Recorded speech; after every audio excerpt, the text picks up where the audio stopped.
Tyranny's mixed with self-oppression. What am I to do but tear away when I'm boiling at the top?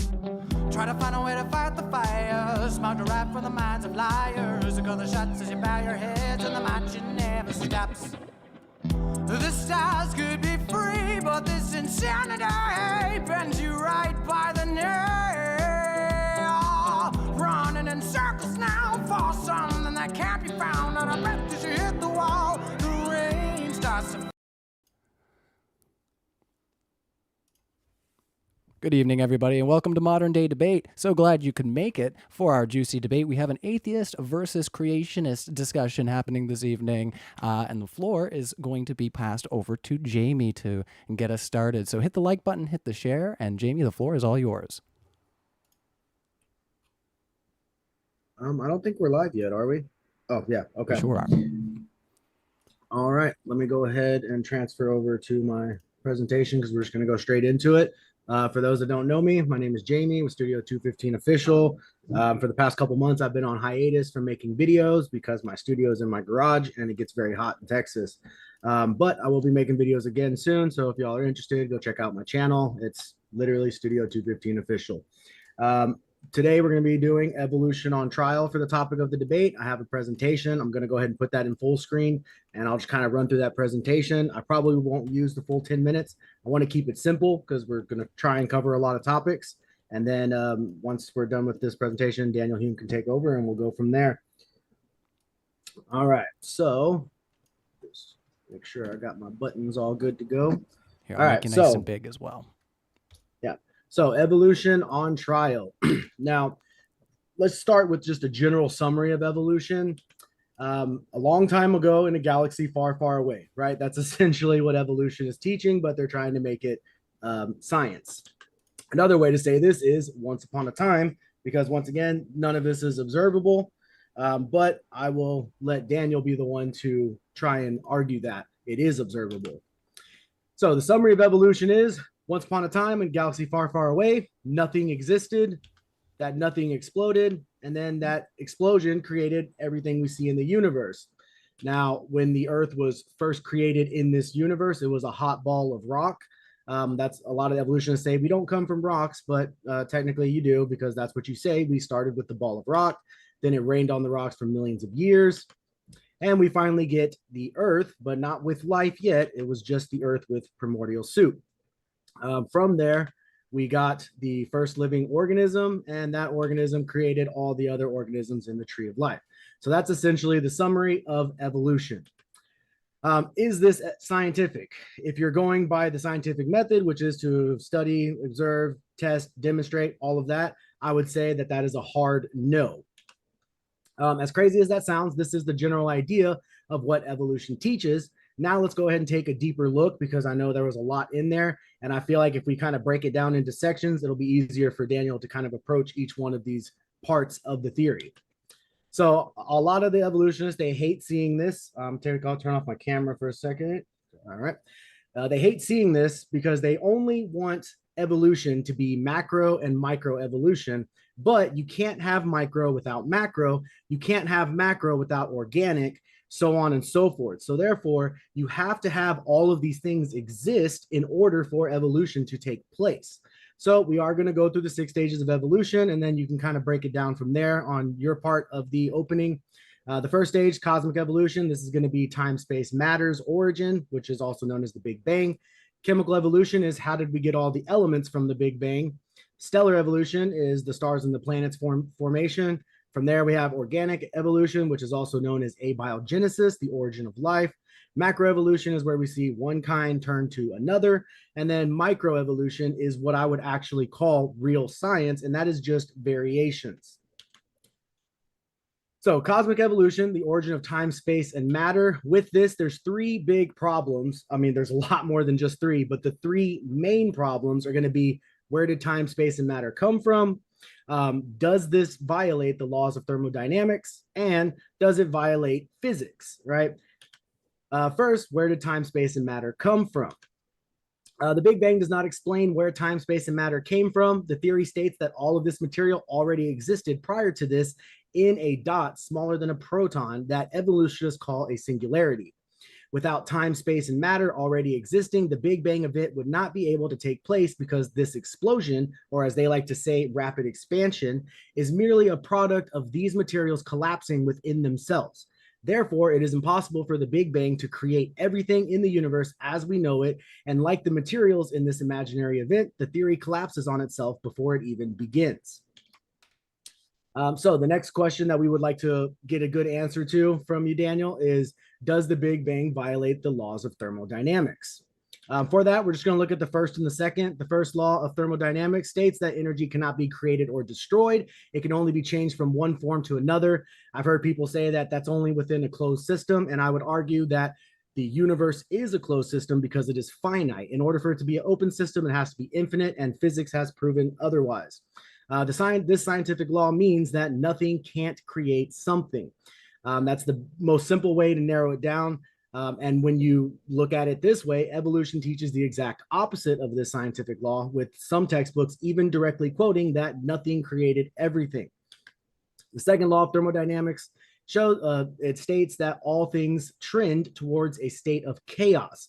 This means that given enough time, like evolution uses in its theory, millions of years, billions of years, given enough time, eventually everything will reach a state of death, decay, or deterioration. Evolution teaches the exact opposite of this scientific law, which is that given enough time, things will only get bigger, better, stronger, and so on until we become super extraterrestrial beings that don't need bodies, or however far they've taken it nowadays. So the final question for the Big Bang and cosmic evolution is, does the Big Bang violate the laws of physics? For this, we're just going to look at conservation of angular momentum. But if you talk to actual physicists, which I am not, they have plenty more problems that they can point out, although this is the most simple and probably the one that we'll only really have time to cover. So the conservation of angular momentum, essentially, to simplify it as simple as possible, on a fourth grade level, I guess you would say, imagine we have a grenade and that grenade explodes.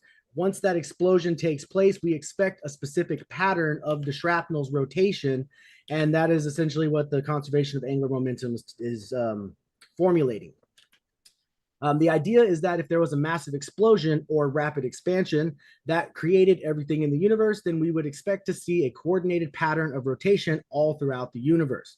The truth is that we see exactly the opposite, and here's just a few examples. Oops, I thought I took that out. My apologies. That's just the definition if y'all want to pause that and go back later and watch that. But we'll go ahead and skip that for now. Here's the examples for how this doesn't make sense in the Big Bang worldview. Venus and Uranus rotate backwards from each other, from the other 6 planets in our solar system. We would expect them to not do that since they all came from the same explosion as us. We have some theories about how the spin of Venus may have been pulled into the sync with the Earth. Unfortunately, they don't really work. And this is from David Harry Grinspoon, which is assistant professor of astrophysics and planetary sciences. And this was published in Venus Revealed. So they know that these rotations are a problem for the Big Bang theory. Also, 8 out of 91 moons rotate backwards. Jupiter, Saturn, and Neptune have moons orbiting in both directions. If the Big Bang did take place, and based on the conservation of angular momentum, we should not have 2 moons in the same orbit rotating in different directions. So I'd like to see an answer for how that makes sense in the light of the Big Bang theory. Next, we have chemical and stellar evolution, and we're actually going to tackle 2 of the stages at once with this one because they kind of need each other. One can't exist without the other. It's like a chicken and the egg problem. Here's an article. I'll just read a short little clip from it. It says, during the formation of the universe some 14 billion years ago, the Big Bang created hydrogen, helium as one of the clouds of cosmic dust and gases. From the Big Bang cooled, stars formed, and then these grouped together to form galaxies. My apologies. It's hydrogen, helium, lithium, and beryllium. The other 2 weren't highlighted, so I just kind of glanced over them. But 4 chemicals that were made during the Big Bang. Okay, well, that's all great and dandy. According to this article, during the Big Bang, 4 main elements were created: hydrogen, helium, lithium, beryllium. This is not proven. This is theoretical. They have not observed this, so it's technically not a scientific fact, but this is the best theory that they have. Next in the process, we need to evolve the rest of the elements in the periodic table. The way that they would answer this chemical evolution problem would be with stellar evolution. Evolution tries to explain that evolution tries to explain this by saying that the rest of the elements were formed by the stars. So according to evolution, chemical and stellar evolution must have happened simultaneously. However, when we look at what is inside of a star, according to these charts, this is the process of a star's growth and what elements it would create. There's iron, silicon, sulfur, oxygen, magnesium, neon, carbon, helium, hydrogen. This is only 9 elements, and none of these elements are higher than iron on the periodic table. There's a reason that I point out that none of these are higher than iron on the periodic table. It's an important detail because observation shows us that we cannot fuse past iron very well. It does not hold stably. I know that's not a correct grammar, but just work with me here. So how do we get all of the rest of these elements? This is what chemical and stellar evolution would need to be successful and take us to the next stage. Without this, you can't get to the next stage of evolution. Evolution brings no answers for these issues. 3 stages so far, and all of them have failed to stand true against scientific scrutiny. So I think it's safe to say that the idea of evolution falls apart before it even really begins. The next stage will be organic evolution. This is abiogenesis, and there's literally a million different routes you can take with abiogenesis, because the truth is that while organic evolution is the most important stage of evolution, as it's supposed to have the answers to the origin of life, the idea is that life formed from non-living material, and this has never been observed, tested, or replicated. 15 seconds. Okay. So in fact, to take this even one step further, all of the experiments have failed miserably to prove this, and no one in the scientific community could even agree on a theory to how this could happen. If you ask abiogenicists, they have a million different answers, and they don't have a confirmed theory that they can all agree on. Macro and microevolution are pretty self-explanatory, so I'll go ahead and skip that part of the presentation. Alrighty. Well, thank you so much for that opening statement there, Jamie. We're going to hand the floor right over to Daniel. So thank you for being here, and the floor is yours. Okay. Thank you, Ryan, for hosting this debate. Thank you, Jamie, for providing the challenge to the facts of evolution. And thank you to all of you for watching and taking your time with me and my accent, and taking your time with us, 2 non-evolutionary biologists talking about evolution and biology. And according to Jamie, we should be talking about physics and cosmology, astronomy, and a lot of other sciences. But tonight's topic is evolution on trial. This means that, like in any trial, we will have the lawyer or the defendant, and that's me, and the prosecutor, in this case, Jamie. Just like in a trial, the defendant, evolution, will benefit from the presumption of innocence. In this case, the presumption that it is not false. The burden of proof, then, will rest on the shoulders of the prosecution, and the prosecution will have to prove beyond reasonable doubt that evolution is false. I know that it may seem that going for the highest standard of evidence might be a bit too much, but I disagree. And the reason I disagree is that this exact standard is being used every day by biologists around the world when the theory of evolution is put to the test. So it seems only fair that if you want to disprove one of the most solid theories in the realm of science, the prosecution should have to abide by the same standards. Also, it needs to be pointed out that when talking about evolution, we are indeed referring to the theory of evolution and not to a term that's also adding things like the Big Bang, stellar formation, element synthesis, or abiogenesis. Okay? None of those things are part of the theory of evolution. And by removing them from the discussion, I'm also doing the prosecution a favor, since it doesn't force it to also disprove cosmology, astrophysics, nuclear physics, and many other scientific fields. If we want to talk about the theory of evolution, we first need to define our terms.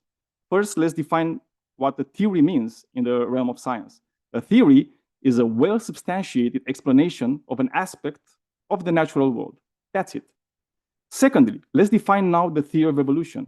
There are many definitions for this theory, and the most basic definition would be the change in heritable characteristics of biological populations over successive generation. And it only addresses diversity of life, not, as I mentioned earlier, its beginning. Okay, or abiogenesis. Evolution is being proven by many converging evidence. So many that we do not have the time to go through them all. But I do think it's worth mentioning at least a few things that prove it, and that the prosecution will have to disprove beyond a reasonable doubt. First, we have transitional fossils. This is one of the most powerful pieces of evidence for evolution, right? The existence of transitional fossils. These fossils are fossils that exhibit characteristics of both ancestral and descendant groups. For example, the fossil record shows us intermediates between fish and amphibians, reptiles and birds, and even early human ancestors that bridge the gap between apes and modern humans. These fossils demonstrate a clear progression of features mirroring the evolutionary process predicted by the theory. Second, the stratigraphic succession. Fossils are not randomly distributed in the rock layers. They are found in predictable sequences known as stratigraphic succession. This ordered arrangement of fossils corresponds to the ages of the rock layers, with simpler life forms being found in older layers and more complex forms in younger ones. Vestigial structures. Some fossils also reveal vestigial structures, which are anatomical features that have lost their original function due to evolutionary changes. For instance, the wings of flightless birds or the remnants of hind limbs in whales and snakes, right? Those are vestigial structures. These structures make little sense from a creationist perspective, but are consistent with evolution, which predicts the retention of ancestral traits. Radiometric dating, right? Fossil dating techniques such as radiometric dating provide precise estimates of the ages of fossils and the rock layers they are found in. These dating methods consistently confirm the vast time spans required for the gradual processes of evolution. Genetic similarities. One of the most striking pieces of evidence supporting evolution is the remarkable genetic similarity shared amongst all living organisms. When we examine DNA of diverse species, we find that the genetic code is nearly universal, with the same fundamental genetic code governing life's processes. This consistency implies a common ancestry where all life forms share a common genetic heritage. Endogenous retroviruses, or ERVs for short. They are viral DNA sequences that have become integrated into an organism's genome. They are shared among different species, and they can literally serve as genetic markers of common ancestry.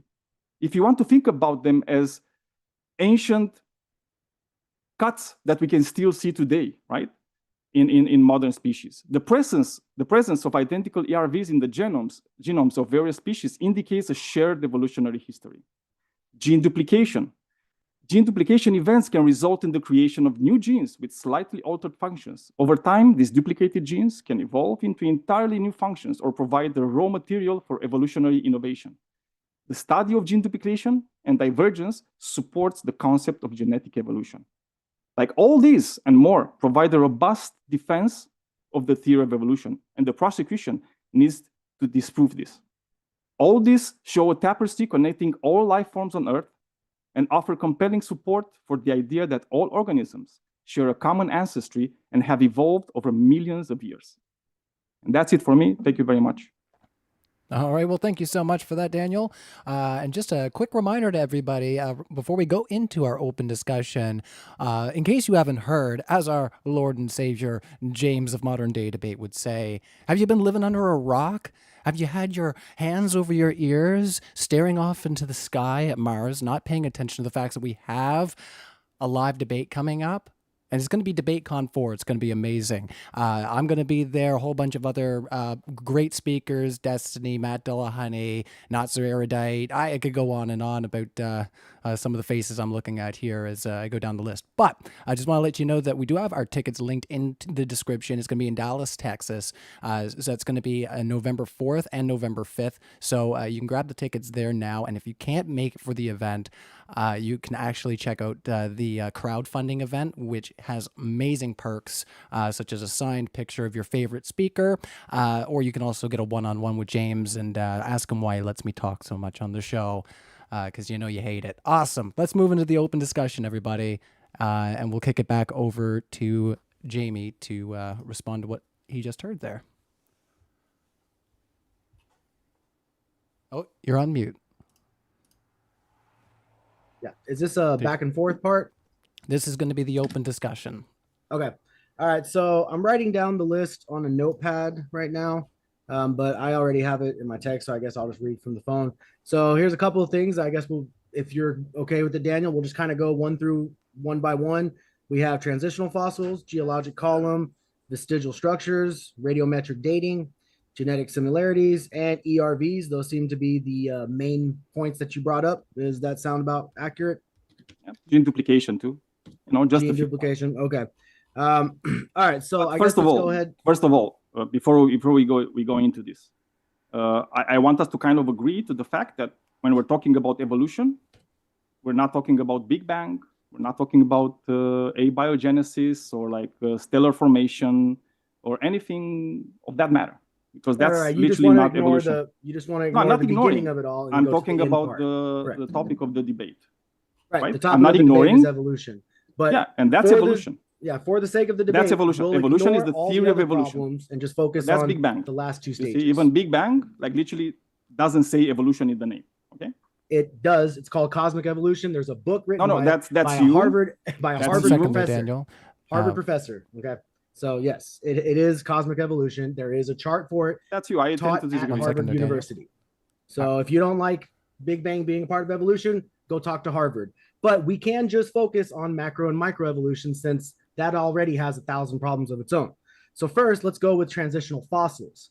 What exactly makes you think that transitional fossils prove anything? Because all it is people that have a presupposition to evolution lining up fossils that they found in the dirt and saying that they turned into one another. You don't see these bones turning into another animal. All you see is the bones. So this is your interpretation being put on it. That's not a scientific fact just because someone with the degree said so. It's not just me saying it, right? It's not just me saying it. And by the way, when you have those bones, you're saying those bones don't change into anything. Of course they can't. They're just bones, right? They don't change into anything, right? But what we can see the bones of animals gradually transforming from one shape to another shape, right? And that thing we can see in the fossil record, right? And we are lucky enough to have that record, right? Because we could not have it, right? There's a chance that the conditions on Earth were not in such a way that we can have those fossils, right? And we can literally see the evolution from one life form to another through the fossil record. Okay, so the thing is, you don't see it though. You're saying that you see these fossils transition to different shapes, but you don't. You see one set of bones, you see another set of bones, and you connect a line and say they magically did this. Okay, but that doesn't mean you saw it.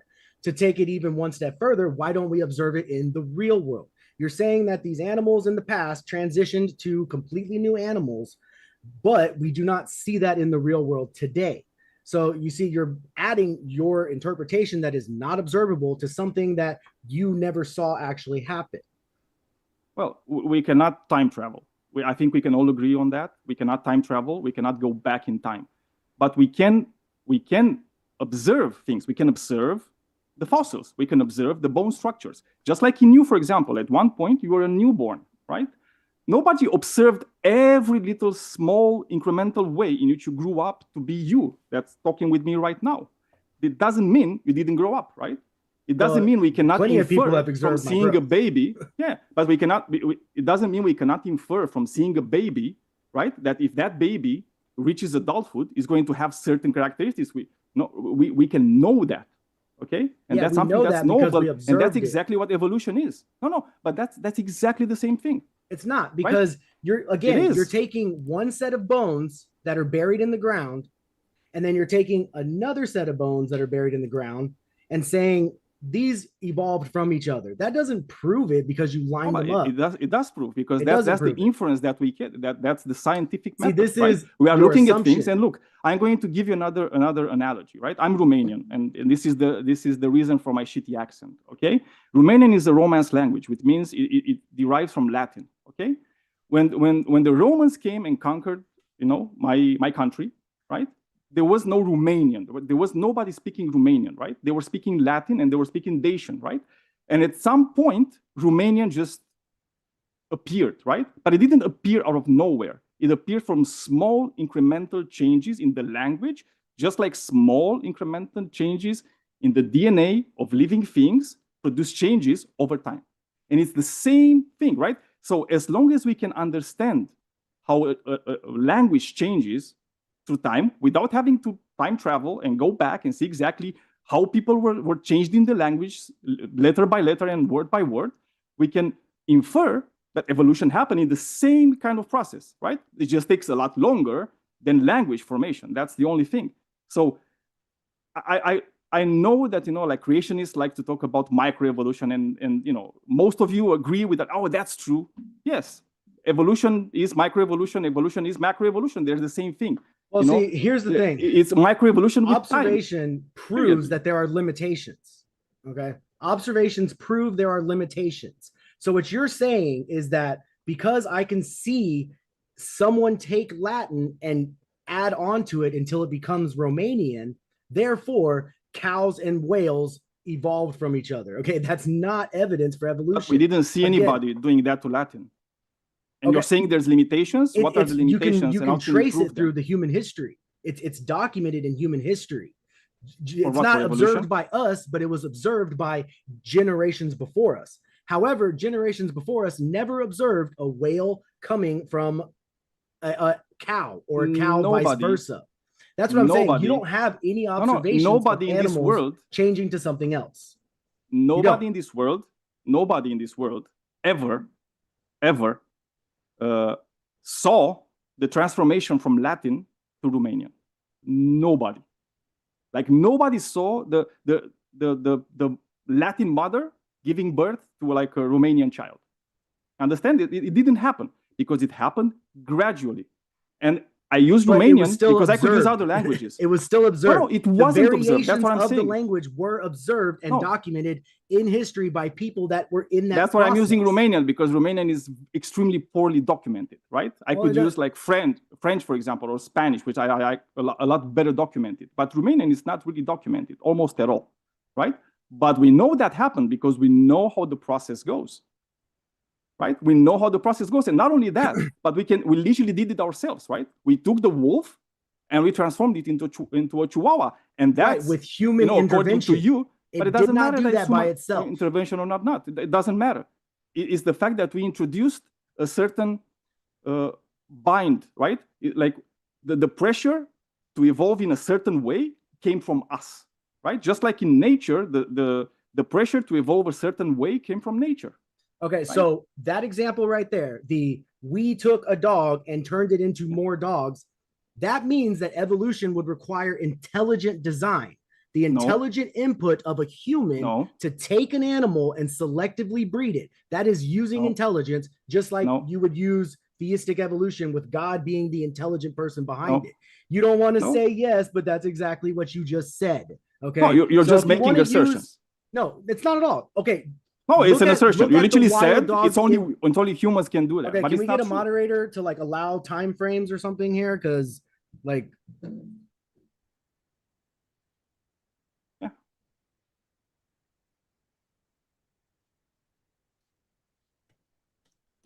I'll take myself off mute. Let's just try to keep the points that we're making, focused and not too broad. So let's go into 1 minute back and forth. So I'll start the timer and we'll let you clarify there, Daniel. 1 minute. Okay, so it's me now. Okay. Yep. So you're saying that it needs an intelligence to, I don't know, like jump in and do those things, but it doesn't. It doesn't. We just need to have like situations on Earth that kind of do that thing for the animals, right? Like for example, when the dinosaurs went extinct, right? Like the meteorite struck the Earth, right? That's it. That's a pressure that was applied on the animals that were on Earth, right? A lot of them just died, right? Most of them just died. And the others needed to adapt, right? And the ones that were like more suitable for the environment they were like living in, they just grew and prospered, right? And they changed. They changed to adapt to the environment that they were living in. And that's it. It does not require any sort of intelligence to do that. And if you say it does, you need to prove that there was an intelligence, right? You can't just assert it because we know this happens. We know because we see it even today, and we can make experiments that we can see that happens. Okay, so you used the example of the meteor striking the planet. First off, no evidence of that. It's not observable. The only quote unquote evidence for that is the fact that there's fossils. And the fossils, I would respond, are from the flood, which makes a lot more sense, but we're not arguing theology here. We're arguing evolution. Regardless, transitional fossils, the example you used for observable evidence is dogs. Okay. So if you look in the wild, there's spotted dogs, there's coyotes, there's wolves, there's these wild dogs, but if you notice, they have not varied on their own until humans came in and took intelligence to selectively breed them. We did not get hundreds of variations of dogs. We had a set of dogs, and they still stay that way in nature. So you're trying to add intelligent input without saying intelligent designer. No, we're just making it faster. That's what we're good at. We're just taking that process, that natural process, and we're just molding it, and we can just make it faster. That's the only thing we are doing, because those genetic pressures, we can make them, right? We can decide exactly what genetic pressure we want to apply. Do we want to apply genetic pressure that, we just breed the smaller dogs so we can get to the Chihuahua? Perfect. That's what we're doing. We want to get it to dogs that love water. We're just going to take the puppies that just love water, right? And we're just going to breed those, right? And these are the things we're making. But as you said, all right? of that is if there was no intelligent evolution, if there was no evolution, there would be no other dogs either in nature, right? It'd only be us making dogs from the wolves. But as you said yourself, there are dogs in nature. There are not as many. Okay, so what? You need to prove that it's it has to be an intelligent creator, or like whatever your hypothesis is, right? Well, the thing is, you're using an intelligent input to make these changes observably, but when you don't use intelligent input, those changes don't happen on their own. So we're going to go in circles here because you're not understanding what I'm explaining, and I'm not going to concede to the fairy tale of evolution until you use real evidence for it. So we can continue going in this circle, or we can move on to geologic column. It doesn't matter to me. We can keep talking this if you want. It's up to you. Up to you. Okay. I mean, it's like literally you are the prosecution. You need to provide evidence, but you keep saying, "Oh no, you have to provide evidence."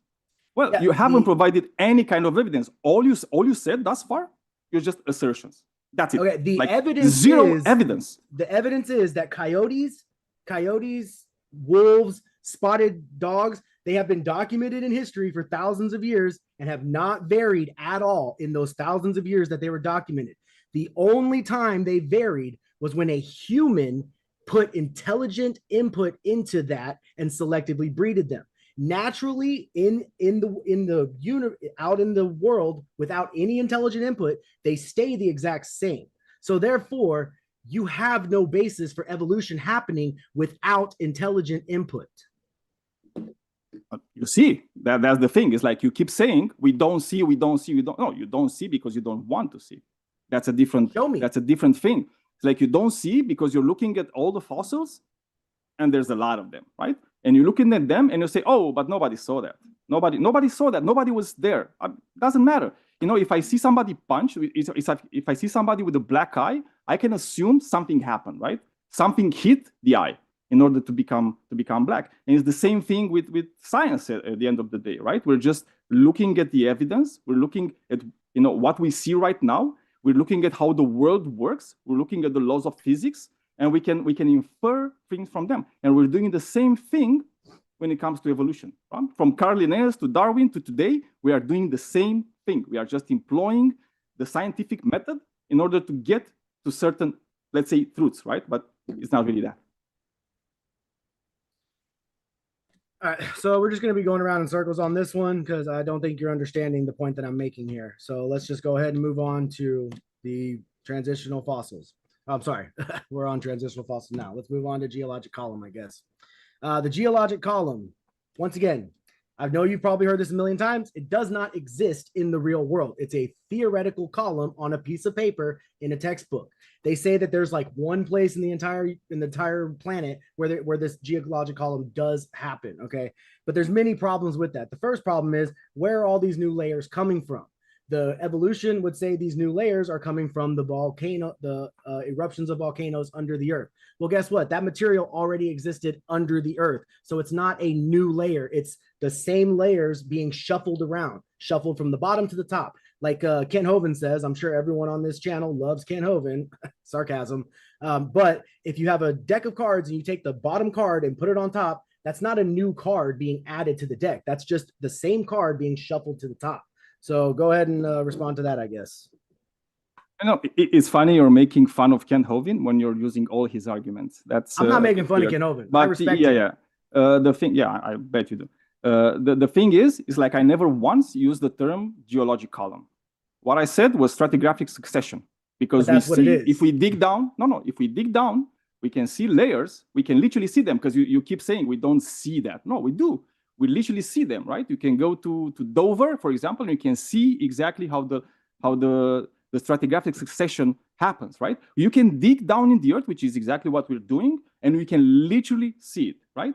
And by the way, when you have volcanoes, they don't just shuffle the cards, right? Because the volcanoes inside, it's magma, right? That's not a layer. That's not the layer that you're shuffling on top, okay? And that's not the only way to make new layers, okay? But the thing is, it's like you need to believe in these like fairy tales, right? Or like, oh, the geologic column doesn't exist. Yeah, it's a name, but we can see, if we dig, we can see the reality, right? And in reality, we don't see, I don't know, lions in Precambrian, right? As your theory posits. Okay, so here's the thing. We look at the same evidence and we come to two completely different conclusions. Your conclusion is just as possible as mine, I guess you can say, okay? But the thing is, that doesn't mean yours is a fact, because it's just as possible as mine. Mine is also theoretical, but that doesn't mean either of us are 100% true here. The thing is, we see layers. We both agree on that. We see animals buried in the layers, aka fossils. We both agree on that. You say every one of these layers is millions of years old. That's your interpretation. That's not true. And when we get to radiometric dating, we can talk about that. But to just kind of solidify the whole geologic column argument, I would say those layers are not millions of years old. They all were laid down in a flood. And you will see this because fossilization happens fast, not slow. If an animal dies today, like for instance, I go hunting, and if I shoot a wild boar in the wild, it's not gonna just fossilize, okay? It's gonna get eaten up by buzzards. So the only way fossils would exist is to be rapidly laid down with sediments, i.e. a flood, okay? You have no explanation for these large graveyards of fossils other than it happened because we see it.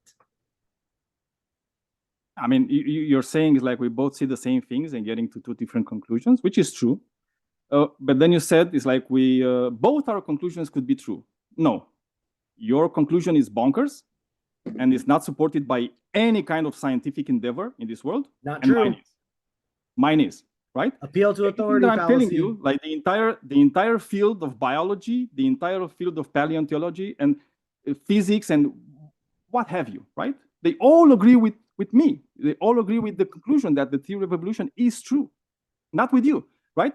If you say there was a flood that created all these layers, we would see all the species just mingled, right? We would see, I said previously, we would see a lion in the Precambrian layer. But guess what? We do not see that. What we do see, we see exactly what we would expect from evolution. We see forms of life that are like simpler as much as we go down and more evolved, let's say, as we go up. Again, that's your assumption being put onto it. That's not observation. You see layers and you say millions of years. That's not true. Okay, it's just not true. That's your assumption. You're free to believe that just as much as I'm free to believe that there was a catastrophic global flood. Okay, both of us have our assumptions. The difference is you're trying to claim your assumptions are fact, even though they've never been observed. In the real world, you never observe anything transitioning like you see in these layers. In the real world, you never see these layers being put down over millions of years, okay? What you see is animals die, they decay before they fossilize. If this whole geologic column is truly millions of years of layers with different animals in between the layers, why do we see some animals that are halfway in one layer and halfway out another? Why do we see fossilized fish that are eating something? You know, why do we see fish giving birth in the fossils? That doesn't happen slowly over millions of years. It happens rapidly, like it would in a flood when the sediments are being laid down because of hydrologic sorting. Yeah, I never once said that fossils cannot form during floods. Yeah, a lot of them form during floods. What I do disagree with is the fact that they all form during like one huge global flood, as you seem to do, right? I never said floods are not a vehicle for producing fossils, right? And you're still having the same problem. You're saying, oh, we don't see it. No, we see it. We literally see the layers. And not only do we see the layers, we see exactly what type of life is in those layers, right? We see exactly. And as I said, it's much simpler life forms in the beginning. And the more you go up, the more they get more complex, right? And how do we explain that with the globe flood? I don't know how we do it, right? But you're still going to keep saying, oh, we don't observe that. Nobody saw the layers getting one on top of the other and all that nonsense, right? You're just not going to provide any kind of evidence. You're just going to say, you know what? I see the facts. I don't believe it. That's it. That's your prosecution style.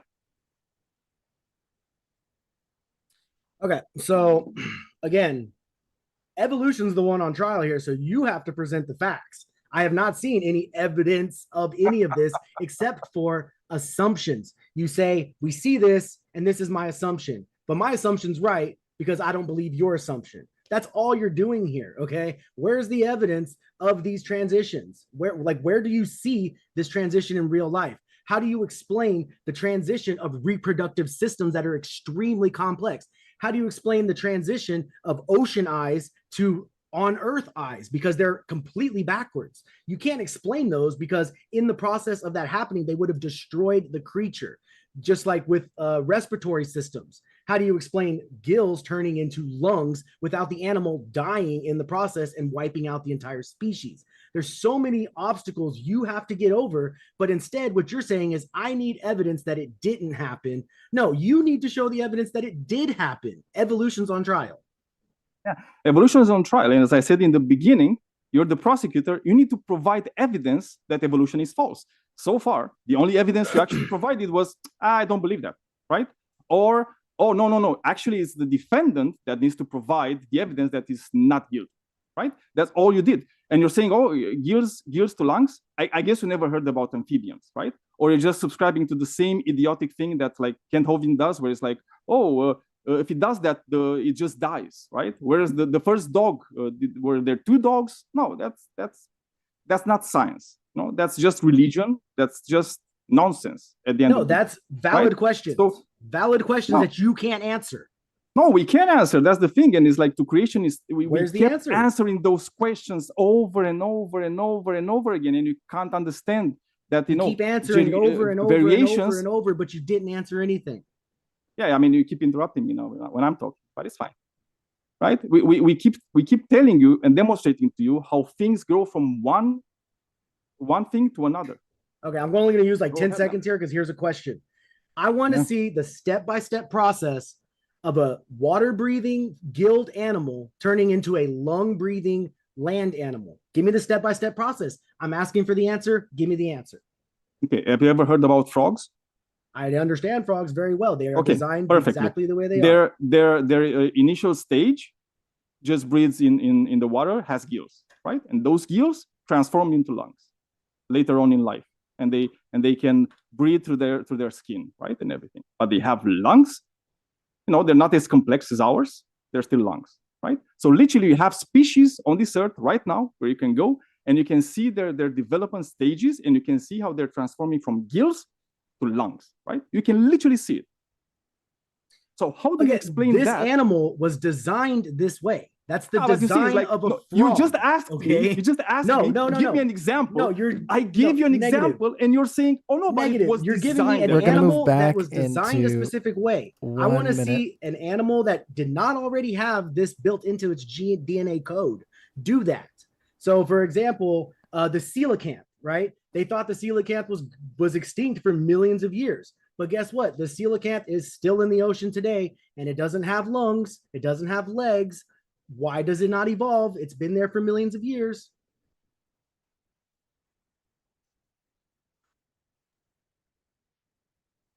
Yeah, sorry. I mean, he was kind of interrupting me when I was speaking, right? So I kind of felt like I could do that with him.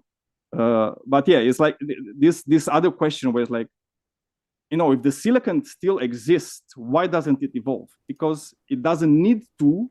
Like the populations we are seeing right now, there's no evolutionary process. There's no force that is compelling them to change, right?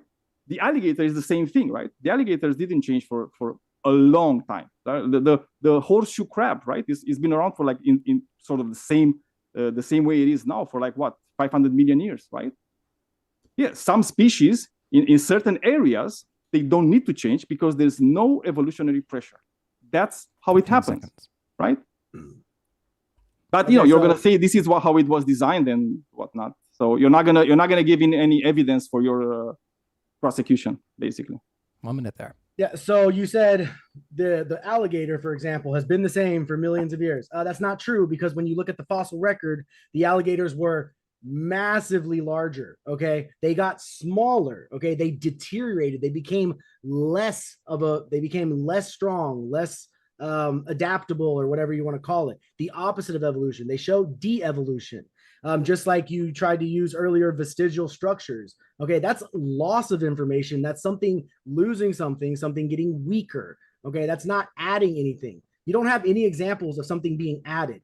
You don't have an example of a horse growing wings. You don't have an example of a fish getting wings.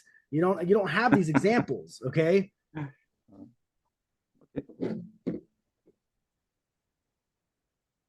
I mean, no, you're just like here's the banana, right? The atheist nightmare, right? This is basically your argument. I don't see a horse with wings. You know what? The theory of evolution precisely says that cannot happen, right? We cannot have a horse with wings, right? That's absolutely absurd. And the thing is, absurd. It is, right? It's no, like, because you literally say your that religion birds does evolved exactly that. Into... Okay, can we get some moderation here? Or yeah, let's go. Go ahead. Okay. Yeah. So we don't see that, right? Evolution precisely says that we do not see that. We do not see horses grow wings overnight. Okay. What we see like the ancestors of horses being smaller, multi-toed, right? And they slowly evolve into the horses we know today. That's what we see when it comes to horses. And we will never see horses just sprung wings. Yeah, but we do see that in religious texts, right? We see that in your books, not in the theory of evolution. That's where we see them. Oh, you need to come off the mute there, Jamie. All right, so you said evolution says that horses will never grow wings, law of monophily, whatever you want to use for the excuse. But you literally have trees of life that show, let's see here. For example, a turtle eventually turns into a duck, okay? So yes, a horse, by the theory of evolution, should eventually grow wings, because we see here a turtle turning into a duck. We see a rabbit turning into an eagle. We see a bat turning into a whale. So yes, you can, according to your theory, we should be able to see this evolve on a horse. So here's the question then. If there's no limitations to the genetic pool, because that's what evolution needs for there to be no limitations to genetic variations, right? If there's no limitations, then why can we not, as humans, go in and use intelligent input to add wings to a horse? I'll tell you why, but I'll look forward to your answer. The reason why is because it won't ever happen, because it doesn't work inside of their genetic design. I love that you're using like the law of monophily. I saw that in one of your debates. And it's bullshit. It doesn't exist in biology. There's no such thing as the law of monophily. That's just the way we organize things, right? There's no law of monophily. It's just the way in which we organize taxa, right? Second, we see what was it? A turtle turn into a duck. We have never seen a turtle turn into a duck. We see turtles evolving as species and turning. Yeah, that's your picture. That you can do whatever you want with it. Right, turtle. Follow the line. Oh, it turns into a duck. You follow the line. It's incredible. You follow the line, and actually you don't see it coming from the turtle. You see it coming from a common ancestor, right? So they do share a common ancestor, right? But if you look at your picture, genetic variety and that common ancestor. Can I get some moderation, please? Okay, he keeps talking over me. Okay, and I can't get my point across, right? If you look at that thing, what you're gonna see is the fact that turtles, right, and ducks do have a common ancestor, right? But you never see a turtle giving birth to a duck, okay? Because they're on the different path, right? When it comes to the species. And they will never become a duck, no matter how much you want it to become a duck or a banana or whatever, or a horse with wings. All right, The one point minute that for I'm you. making here is that your theory claims that this is possible. Okay. If the variety is available to turn a turtle into a duck over millions of years, then that variety of the duck should somewhere inside of its DNA have a turtle shell. Okay. So let's go and genetically manipulate a duck to put on a turtle shell. Okay. So can you do that? Can you prove that? Because it technically exists somewhere in the genome. No, I literally told you that's not possible. By the theory of evolution, that's not possible because the turtle is on a different branch of the evolutionary process. It's on the same branch than the duck. No, what you see in Daniel that, 1 minute. I don't know where you get that picture from. The tree Can I of answer? life. Because he asked me a question, that's why I'm answering.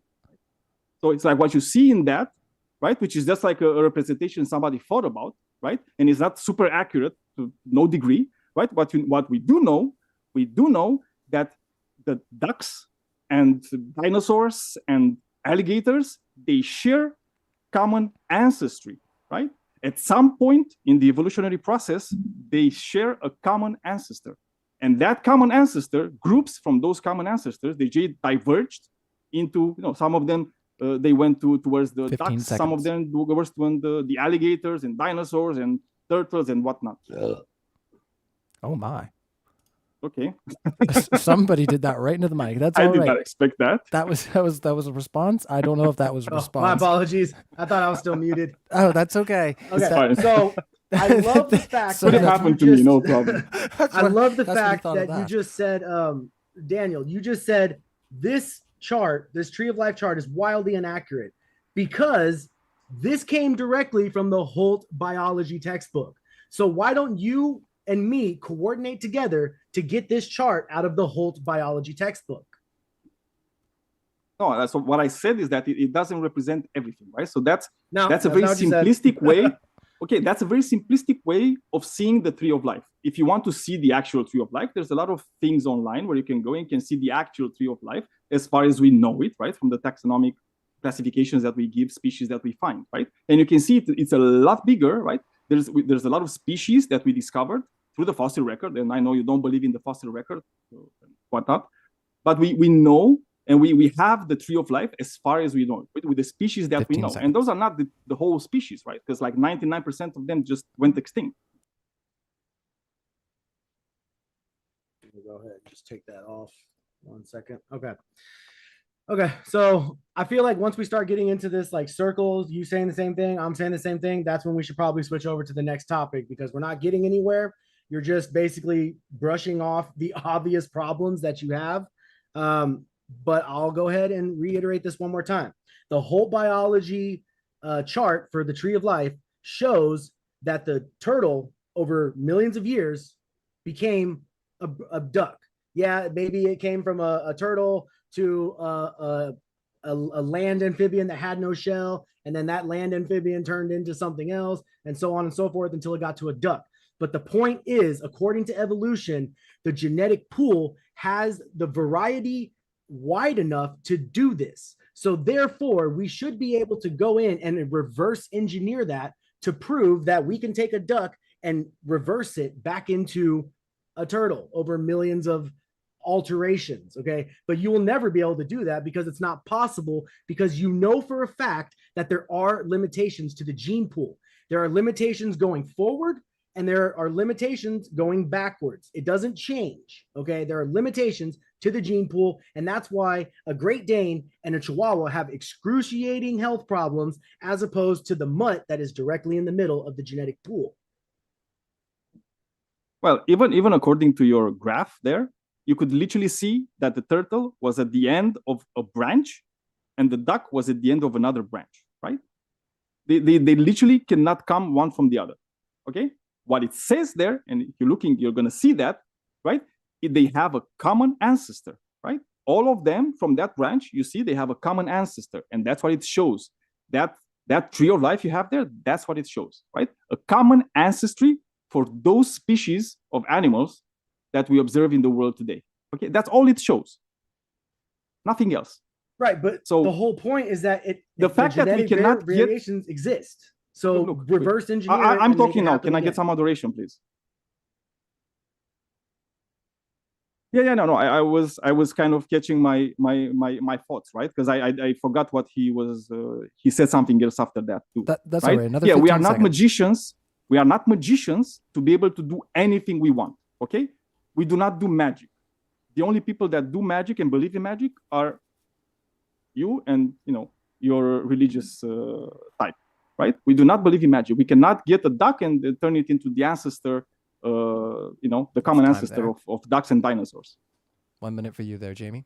Right. So, I mean, ultimately, all you're saying is it happened in the past, but it'll never happen in the future. And that's not science. So let's go ahead and move on. I did not say that. Well, that's basically what He you're gets 1 saying minute. to sum it up. No. Okay. So next we have radiometric dating, genetic similarities, and ERVs. Which one of those do you want to talk about now? Up to you. I mean, you're the one that has to provide evidence against them, right? No, You're the one that is the evolution's the prosecution one and on needs to trial. disprove. You need to prove yeah, evolution is on trial. Evolution is on trial. You're calling the evolution false, right? You need to provide.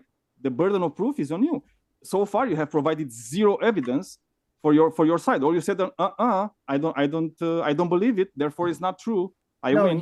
Okay. So please provide whatever. Take whatever you want from those Yeah, I would topics. say it might be a good hit me idea up. just to maybe pick your favorite example. I paused the clock here, so if you want to jump down like what your favorite one would be there to talk about, Jamie, and I'll just put it back to a minute here, and you can give your thoughts. When we say evolution on trial, that means that you need to prove evolution. I don't need to debunk evolution. You need to prove it. Evolution's on trial here. You need to prove that it does in fact exist. And the way that you're proving it is by saying that I'm not disproving it, which I've given plenty of problems that you have not been able to answer. Okay, but regardless, radiometric dating. Go ahead and give me your evidence for radiometric dating. 1 minute there. I mean, again, I'm going to go again to the beginning of my presentation, okay? And when you go into trial, you have a defendant. The defendant in this case is evolution. Every defendant is presumed innocent, okay?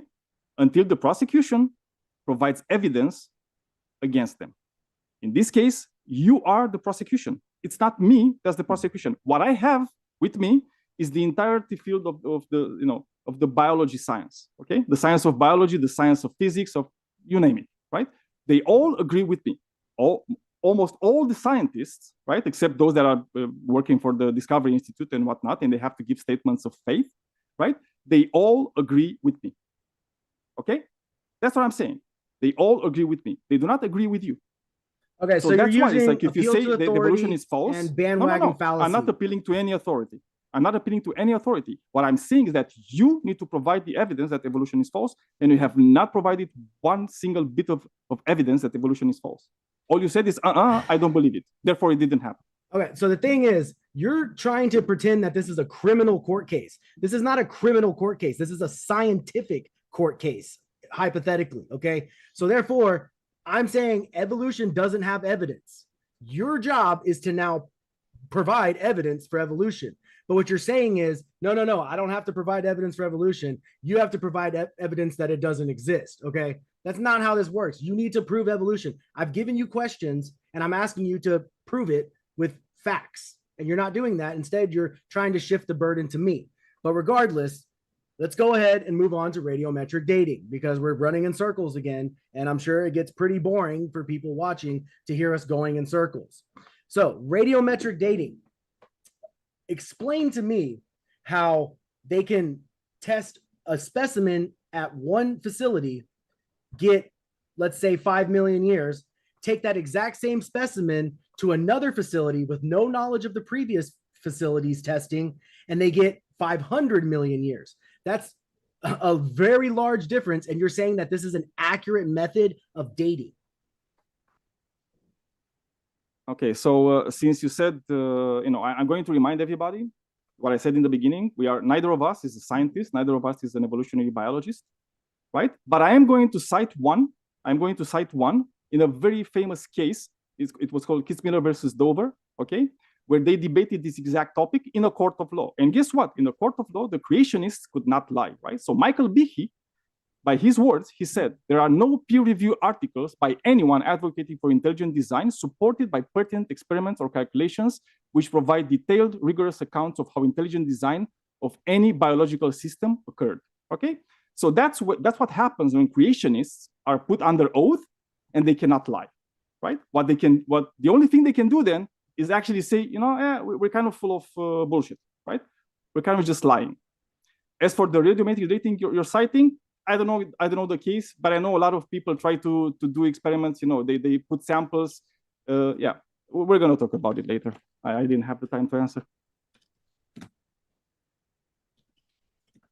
Okay, so there are hundreds of examples of animals that they observed dying in the wild.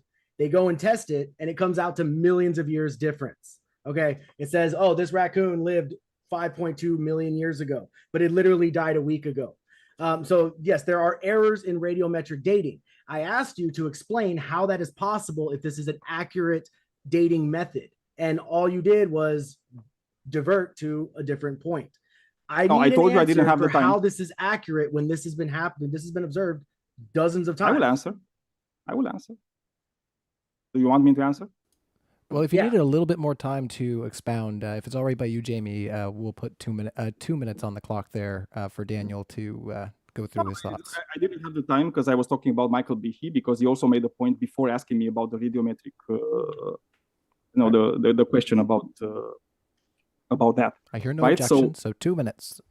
Floor is yours, Daniel. I don't think I'm going to need that. But the thing is like radiometric dating is not just one thing, right? You have the carbon dating, you have potassium, argon, you have uranium, lead, right? Also, when you're getting a sample, you need to make sure the sample is not contaminated, right? From like various stuff, right? And we know that. We know that, and we can account for the contamination that can happen, right? So the thing with the creationists, what they do, they're trying to lie, they're trying to obfuscate, they're trying to to play these weird games where they can say, oh, the science is wrong. And what they're doing, they're getting these samples which they know they're contaminated. They send them to multiple laboratories. They lie about what the sample is, where it comes from. And obviously they're going to get different numbers, right, when that happens. And we know that, right? We know because it's been proven, right? And we know creationists, for example, that they go ahead and they write articles in creationist journals, and they lie about radiometric dating, but because they're also like scientists and they have to do peer review articles in like normal, sane papers, right? When they go there, they use the science, right? But then they turn around, they say, oh, actually the science is bad. But no, I'm going to do the science, right? And I'm not going to say God did it. I'm going to use the science. I'm going to do the science. But then when I go to the creationist journal, where I get my money from like the Discovery Institute or whatnot, then I just lie about it. Okay, so that's what's happening with radiometric dating. Yeah, right? It's just they're lying because it doesn't agree with my theory. That's not a valid 15 answer. seconds, it's not and a then we'll theory. kick it back to you. That's not a valid answer. Okay. Not to you. I mean, people are going to listen and they're going to come to conclusions. So you're just basically saying, oh, it doesn't match my theory, so it's a lie. No, there are dozens of scenarios where they have tested something that recently died millions of years ago is what it came out to be. And again, you're completely dodging around how this is possible. You said contamination. Okay, well, if contamination is the case, everything is contaminated because everything we find is in the ground. Okay, that's contaminated by the earth. It was exposed to the earth for millions of years, according to your theory. So that's contaminated. Okay, I'm actually getting better answers from people in the chat. So I feel like I should be debating the chat instead of you, because they're actually giving me answers while you're just dodging around the points. There's one example of, I'll try and pull it up while you're talking in a minute here, but there's an example of a frozen elephant from quote unquote the Ice Age millions of years ago. They dated the trunk and they got something like 50 million years ago, and then they dated the leg and got like 500 million years. I don't know the exact numbers off the top of my head, so I'll try and pull it up while you're talking. But how do you explain the same animal having millions of years of difference in dating? I mean, I already did because we don't know where the sample comes. We don't know what happened to the sample, okay? But if you're saying that radiometric dating is not working, and if you can prove it, Jamie, congratulations, you can win yourself a Nobel Prize. You can literally just go now, write a paper. If you're right, you can write a paper and you can win yourself a Nobel Prize. How come you don't have a Nobel Prize? If all you're saying is true, can I answer that? Yeah, if all you're saying is true, how come neither you nor any other creationist scientist, right, is having that Nobel Prize? Because they could literally go into the scientific papers like Nature and whatnot, and they can write papers disproving radiometric dating, and they would get a Nobel Prize for that. And not one of them is doing that. All they're doing, they're writing this bullshit in creationist papers, right? But when then they turn around and they do the real science, in the normal papers. Okay, so you said, how come creationist articles aren't getting published and peer-reviewed and so on and so forth? And you know the exact answer to that, but I'll go ahead and give you the answer anyway.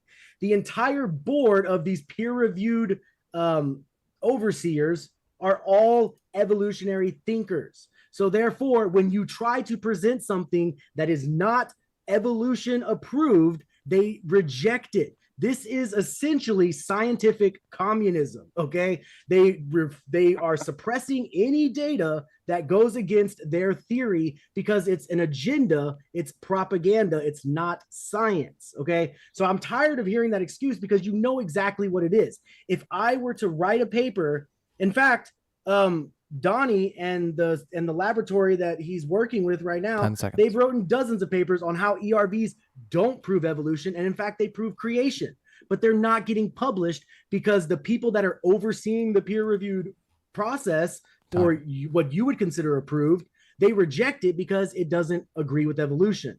So this is a major problem in the scientific community. The reason they reject it actually pushes. It was time. Okay, sure. The reason they reject it is not because there's like some grand conspiracy. It's because everything these creationist scientists are doing when they're doing creationism is bonkers, right? No, creationism was proven in a court of law, right? That it's not a science. It was proven. And it was like the best advocates, the best scientists, right? They literally said it themselves, and I read it to you, that there's no proof for any such thing as creationism. There's no proof, zero evidence, okay? But you still say that, you keep saying that because it brings you whatever, money. I don't know what it brings creationists doing that, right? But you're just ignoring reality. You're not looking at anything that's real, and you're not getting to any conclusion that's real.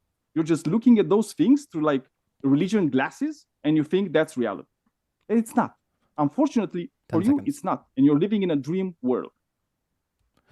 I will just take a moment here just to let you fellas know, just hold your thought there, Jamie, that we will be jumping into the Q&A in about 5 minutes. So we're going to do a couple more back and forths for minute back and forths here. So get your super chats in now, and we'll keep the conversation rolling. And it's my understanding that we're having an after show over at Ozian's. I'm not sure if these fellas will be there, but that will be, I think that link will be available here shortly. So if you want to join us for more discussion, we'll be hanging out over there. But get your super chats in now so that you can ask your questions to these speakers. Let's see here. Yep, 5 minutes on the clock and 1 minute back to you, Jamie. I hope you held your thought. All right, so for the past hour plus now, all he has presented for evidence is creation is bonkers, you're lying, contamination. I don't have any real evidence, okay? Because I've asked you questions, you can't give me direct answers.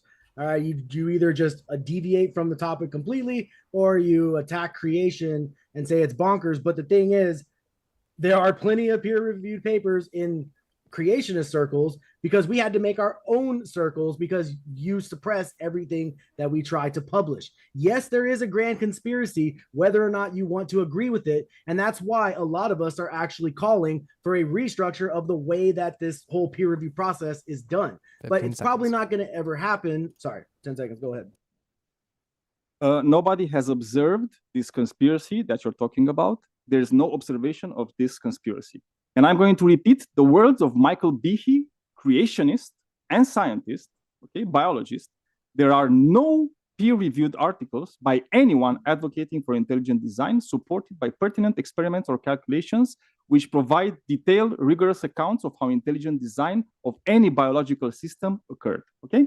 So when I'm saying that creationism is bonkers, it is. And it's not my words saying that, it's the words of a creationist, but the only difference is that the creationist that I'm talking about was in a court of law, and he swore to say only the truth, okay? So he was under oath, he couldn't lie, so he had to say the truth.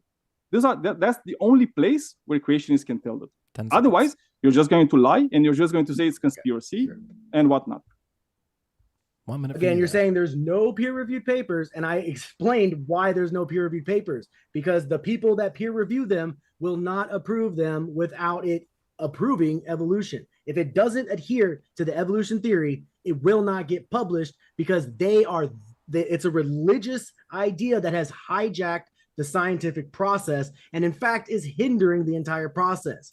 For the past 100 and whatever years since evolution took the main stage, science has not been able to just freely do what it does. It's been under the grip of evolution. If it doesn't adhere to evolution, it doesn't get published, and therefore we're never going to progress scientifically as far as these fields are concerned, because evolution will stop it in its tracks anytime we try and make progress. Okay. So again, it's not me saying it, it's Michael Behe saying it. There are no peer-reviewed articles by anyone advocating for intelligent design. And what he's not saying in that, what he's not saying in that statement, he's not saying anything about any conspiracy, right? And if we want to go even further about what he said, right, we can go even further, right? And we can talk about his stimulation, right, for evolution, right? And he said this, under oath, he accepted that it showed, like his simulation, it showed that the biochemical system it described could evolve within 20,000 years, even if the parameters of the simulation were rigged to make that outcome as unlikely as possible, right? So they tried to do experiments, so to speak, where they literally rigged the system, and even under the rigged system, that could still be evolution doing it. Okay, last 1 minute on the clock for you, Jamie. Okay, I mean, I guess I'm just going to use this for a closing statement because he's not going to provide any evidence. He's just going to shift burden. So essentially, this whole debate, I've asked for evidence. I've asked questions, valid questions that should be easily answered if evolution is true. And all he says is evolution is bonkers. There's no peer reviewed. So therefore, appeal to authority, bandwagon, all these different fallacies just loaded in. But yet we have yet to see any real evidence of a fish turning into a bird, so on and so forth. I guess you must have missed when I actually gave reasons for your questions, but it's fine. Again, we need to understand that you were the prosecution tonight. As a prosecutor, you failed to do your basic job, which is 10 seconds to prove that evolution is false. So sorry for you, but if you were like in a real court of law, like Michael Behe was, you would have lost the trial just as Michael Behe did. That's time there. So big round of virtual applause to our speakers. Ooh, you kept me busy with those timers, guys, but we got through it. Oh no, my Canadian came through again. Big reminder to everybody once again, we have our live in-person event coming up. So before we go into our super chats here, and get those super chats in now so that we can ask them nice and early, because I'm sure there'll be lots more as discussion gets unfolding. I just want to remind everybody that, yeah, we are doing our live in-person event. It's DebateCon 4. We have our tickets in the link in the description box below. It's going to be in Dallas, Texas, Saturday, November 4th and November 5th. So yeah, if you enjoyed these epic debates and you can be in the area, we'd love to see you. If you can't make it, there's a crowdfund in the description as well, and you can check out the perks there where you can get a signed picture from one of your speakers or a one-on-one with the almighty James himself. So without further ado, let's hit those super chats, everybody, and keep them pouring in. We had a few from LJ from the top, and I also see Pro Debates has asked a few questions in the live chat. If you want to turn those into a super chat, then we'll ask those questions if we have time. LJ, $1.99. Tarzan would never think the Earth is a spinning ball. Now, LJ is usually hanging out when we're doing the flat Earth debates. Any thoughts on the flat Earth globe debates, gents? Any thoughts? I'll go ahead and just say something. When they show the diagram for the flat Earth, right? It's a circle. Okay, expose that into a 3D model, and you have a globe. Whether the globe is the way that we represent it in science, or whether the globe is the way they represent it in flat Earth, it's still a globe. So there's no such thing as a flat Earth. End of story.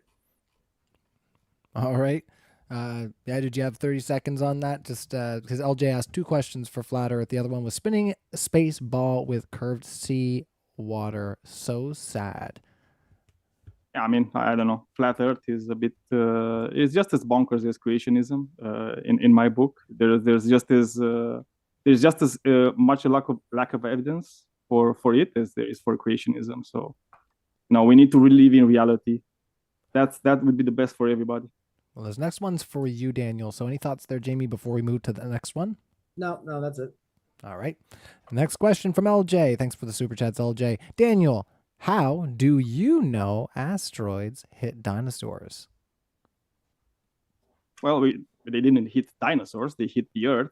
And we have the remnants, right, of those asteroids. We have impact craters, and we see them. We can study them. It's well known. We can see them on other planets. We can see them on our moon, right? It's like we see them everywhere, right? And we literally saw them with our own eyes when they hit Jupiter, just a while back, right? We can literally see them, and if it happens in every way, it happens here. We see the craters, everything. I don't know. I think it's a very simple question to answer. All right. Let's move on to the next question there. Bite Me XD. Would you guys say we're basically parasites to our planet from a galactic standpoint? Someone's been watching too many movies. I think that's from Gray Matter. Is that the name of that movie? Yeah. No, that's completely fairy tale. The whole idea that anything came to Earth from outside of Earth, it only makes the problem even bigger for evolution. Okay, they tried to do that with the octopus and the squid. They said, oh, they hitched a ride on a comet all the way to Earth. Okay, well, now you have to prove aliens in order to prove that theory. So it just makes the problem bigger. So I would say no, that's just fantasy at this point. Thoughts over there, Daniel? I mean, I think he was asking more like in a metaphorical way rather than like a very literal one. So yeah, I mean, at the rate we are kind of destroying the planet for us, because we're not really destroying the planet, we're just like making it uninhabitable for human beings. In that sense, maybe we are a bit like parasites, but otherwise, no, because parasites involve other living beings, right? And the Earth, the planet itself, is not a living being. All right. Well, they went on to clarify and said, aren't we just functionally complex scum that uses its resources for maximum self-sufficiency and personal gain? I would say there's definitely a group of people that do that, but as a majority of humanity, that's not the case. This kind of goes into the whole climate change and the whole that whole thing, which I would also be willing to do a debate and on that, because I don't believe that's true. I believe that that's, of course, not the elites using science as a way to imprison everyone in their homes. So yeah, climate change, that's not true. You don't have evidence of that. So yeah. Alrighty, well, I guess we don't have evidence for reality. Yes, we don't have evidence for reality, guys. I'm sorry. Nothing is true anymore, right? Evolution is not true. Climate change is not true. If you're dying from climate change, if you're losing your home from climate change, it's not climate change. It's just elites doing something, I guess. It's all a conspiracy, actually. Everything is a conspiracy. The funny thing is, conspiracy doesn't mean fantasy. Conspiracy means when two or more people group together. I know the definition. Yeah. Okay. Well, let me go ahead and give it to you again so you can stop misusing it then. How about that? Okay. Conspiracy means when two or more people join together to do harm against someone else. In that sense, Hitler was a conspiracy. The whole Nazi Holocaust was a conspiracy. Does All that right, we mean don't it wanna go didn't down exist? that No, one. it did exist. Okay, it absolutely I mean, exists. it is the internet, even though right? it was a We need conspiracy. we need to go down to Hitler eventually. Well, let's be careful with some of the things that we say, just so we don't get ourselves. We won't draw any attention to it. Not us, not us. Don't look at us. All right, so Cool Biko, $5. It is a fact that humans are evolving to be taller than they were in the past, and girls are entering puberty earlier in life. Thoughts on the statement there? I think it's for Jamie.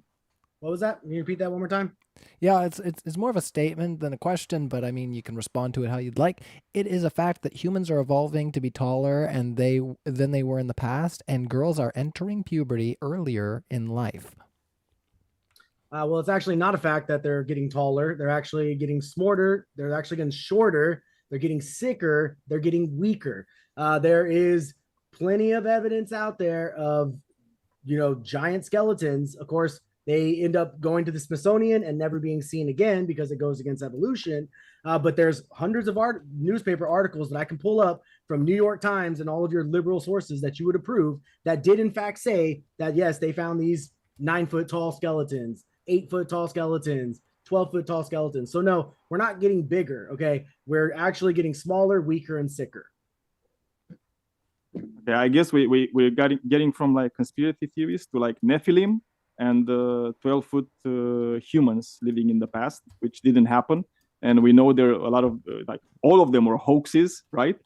But yeah, we're just gonna believe them anyway because it just fits our narrative. We're just going to ignore reality. We're just gonna put our fingers in the ears and just sing la la la la la. Reality doesn't exist. Okay, all it is let me go back to conspiracies. that one more time. Okay, let me just do this right quick. Yeah. Okay, here's a historical record of giants. Y'all can go back and pause and read all that for yourself. Oh, we can't see anything, I don't think, right now. Oops, sorry, I forgot to swap over. Here we go. That's okay. All right, so here's plenty of historical documents. What I'll do is I'll pause for like 2 seconds so that way when people go back to rewatch this, they can look all this up themselves. Plenty of evidence of giants. These books right here that I'm showing, those were topographical. Oh, look, here's the Rathdrum Tribune, 10-foot long skeleton, and the Smithsonian took it away. New York Times, Missouri's buried city, 10 to 15 feet tall skeletons. Giant skeletons found, New York Times.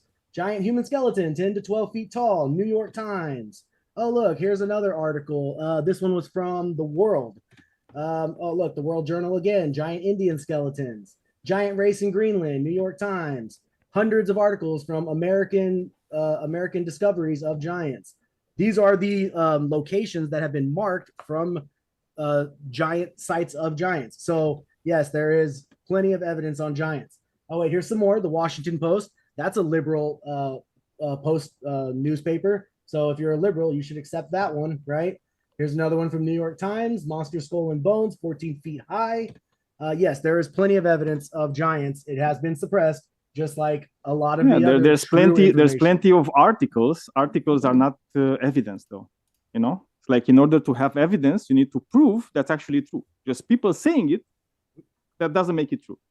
Okay, so I'm glad you just put me big on the screen for everybody. Yes, I just saw that right now. We're seeing double. So you said just because there's an article, evidence. it doesn't prove it. No, that's not evidence. Like an article evolution. from 1895. And funny enough, it's all like in the United States somehow. It's like apparently those giants only lived in the United there was States Greenland. There was plenty it. outside of the country. All those sources were just like but you could have expected, like everybody on the earth is just in a big, huge conspiracy to just keep the race of giants, like 12 feet tall giants, from us, right? Like everything has to be a conspiracy. We exterminated them. No, but it's a conspiracy because we would still see the bones, right? We would still see the skeletons, right? And let's say even if the Smithsonian, all of these discoveries. you just showed me an article saying that. You didn't show me that that's actually same happened. thing with evolution. Even if the Smithsonian, right? You say the Smithsonian did that. Also, every other museum in the world should have done the same thing, right? Because they would have gotten bones, right, to them. Right, with huge humans, right? And what's the reason for us to suppress that there were huge humans in the past? I don't know. There is some because reason. it goes against evolution. Evolution wouldn't make Literally sense. doesn't. It actually Literally does. doesn't. Yeah, because We had dinosaurs. what was the question we have the blue just whale. now? The question have that the blue opened this whale. conversation. The entire question that opened this conversation was, Yes. humans are getting bigger. That proves evolution. And I just showed you, no, it doesn't, because humans were bigger in the past. And you said, oh, it has nothing to do with evolution. It doesn't prove anything. So yeah, okay. No, but that's fake. I mean, it's not that it doesn't have anything to do with evolution. It's just fake. What she was talking about in the question is the fact that we can see that we can measure in the modern era. We can measure ourselves, and we can keep track of how tall we are. And you're saying we're getting sicker? No, we're not getting sicker. We're living longer and longer and longer, right? Because we have good medicine, which, by the way, a lot of it derives from the evolutionary theory, right? That's how we can make it. And we keep living longer, and we're getting taller, right? And we're getting smarter too, right? Because you said that we're getting smarter, which is also true. Oh boy, if you think we are getting smarter, you have absolutely lost your mind. There was a lot of assumptions in there. We're getting smarter. We're absolutely not getting smarter. You also Technology is getting smarter. That doesn't mean you literally we are said getting it. smaller. We'll let him respond a little bit there. You know Daniel. that 100 years ago, people could memorize and recite books in full. Today, not a single person could do that. A person can't even memorize one peer-reviewed article and recite it from beginning to end. But 100 years ago, they could have. That's because they were smarter. If you look at the King James translators, which we're not talking theology, but just to talk about intelligence, all 52 of the King James translators spoke more than 5 languages each. Some of them spoke up to 16 languages. There's maybe 52 people in the entire world today that can speak that many languages alone by themselves. Okay, we're not getting smarter. We're getting a lot dumber. Just because technology and AI is getting smarter doesn't mean the humans are getting smarter. In fact, Elon Musk even admitted this and said that AI has surpassed our intelligence and it's only making us dumber. Well, coming from Elon Musk, that's not a relevant statement. But regardless, you yourself said we are getting smarter, and then you just backtrack because you realize, oh man, it really doesn't fit with my theory, my agenda, my whatever. I didn't say we so were you getting said smarter. it. No, you literally said it, right? You literally said it. We're getting smarter, and then it's like you just backtrack because you No, say, I said evolution says we're getting it smarter. doesn't really fit with what I'm saying. But you're wrong, right? Because we can literally have the IQ tests, right, of people from the 1900s, and we can see how the IQ tests overall, they're just getting better and better and better and better. And you're saying people cannot memorize? Oh, people can. People don't have to. The problem is, like in the 1900s, we didn't have to memorize a lot of. We had to memorize because we didn't have mediums like today, right? Today you can have everything on your phone, right? Exactly. What's the point of memorizing like a lot of shit? If I have it on my phone, I don't have to memorize it. I can use my brain. And then when your phone goes down, towards how other smart are things. you Now without I'm talking. it? I let you answer your thing. Let me answer, please. Okay. So now we don't have to do that. But still, there are people, and you're a Christian. You don't know about the Muslims. In the Muslim world, there's people memorizing the Quran, even to this day, right? They're just memorizing the entire Quran word by word, okay? So when you're saying people don't do that, you're wrong. You're saying people don't speak a lot of languages. Maybe in the United States, everywhere else, people do speak other languages too. I speak 3 languages. Maybe I could try for 4, right? If I really want it, right? And there's people in my country that speak a lot of languages, okay? There are people speaking like 15, 16, 20 languages, okay? Okay, there's not that many of them. There's not that many of them because, again, there's no need for us to do that anymore, right? Because we have developed tools to make up for the fact that we don't know other languages. And I think it's fine. We don't have to do that. So what you're saying is we have phones, so we don't need to be smart. That doesn't mean That's not that what I we are said. smarter. That's That's exactly literally not what I said. Okay? No, the thing is, I said we do not have to memorize. Just 1 second. No, but you're lying about me now. It's my You're minute, misrepresenting right? what I said. I did not say that. Technology, as far as phones, computers, all of that, that is a crutch. Because if you ever lose your phone, you now don't have the knowledge that you stored on your phone. That knowledge is not stored in your brain anymore. Okay, that's why IQ levels are dropping. Okay, they're not going up, they're getting lower. Okay. We used to have geniuses 100 years ago. Those people were way smarter than we are today. And yet, because we have a phone that can recite what the smart people 100 years ago said, that makes us smarter? Absolutely not. Electronics is a crutch. It's not making us smarter. We are devolving and getting dumber. We are not getting healthier and stronger. We're getting sicker and fatter. Okay. That's because we have crutches. That means we don't need to do that anymore. We don't need to be strong. Okay. That's correct. We don't need to be strong, and we're not becoming strong. We're becoming weak. That's the whole point that I've been saying. We're not getting smarter. Really we're not getting stronger. We're not getting healthier. End of the story. What do you mean weak? Opposite. What do you mean we're getting weak? We're devolving as a human species. How? Okay, you're just saying stuff, but you're not giving any reason or any evidence towards what you're saying. You're saying we're getting dumber. No, we're not. We're literally seeing the IQ go up, right? Every generation, IQs go up. We see that. But then you go ahead and you're okay. Give me your proof that's not happening. Okay. So the thing is, that's you're just ignoring reality, and you're saying we're getting dumber because we have phones where we can have the information. No, that's not what I said. What I said is we have the phones and other mediums, right, where we can store that information, so we don't have to store it in our heads. So we can let our heads do other things, right? We can reason more, right? Maybe not you and creationists, but no, regular people they do think more. Yeah, it is sort of. Yeah, just keep us. Just don't give any answers. Don't give any evidence or science. I mean, I did. I mean, if you just don't want to hear it, that's not my problem. Dodge, duck, dip, dive, and dodge. That's all you've been doing this whole time. All right. Well, what we'll do? What we'll do is we will move on to the next super chat. But that certainly stirred the pot on the conversation there. So thank you so much for your super chat there, Cool Biko. And hey, everybody, just want to remind you as well, there's 240 odd people hanging out right now in the old live chat. If you have a moment, smash the like button. We super appreciate that. We're going to keep the questions going. But as a side note as well, if you like what you hear, both of our speakers will be linked in the description. If they're not linked now, they will be, and for sure on our podcasts. When you check out our podcast forum for this debate, they will be linked there for sure. So keep those super chats coming in, and thanks again, Cool Biko. Manga Fan Dan for $5 says, chimpanzees and us come from a common ancestor. My brother and I come from a common ancestor too. Does that mean he is a chimpanzee? I guess that's for me. No, he's a Homo sapiens, just like you are. What it means that if you go back in time enough, you're going to see that you have a common ancestor. That's it.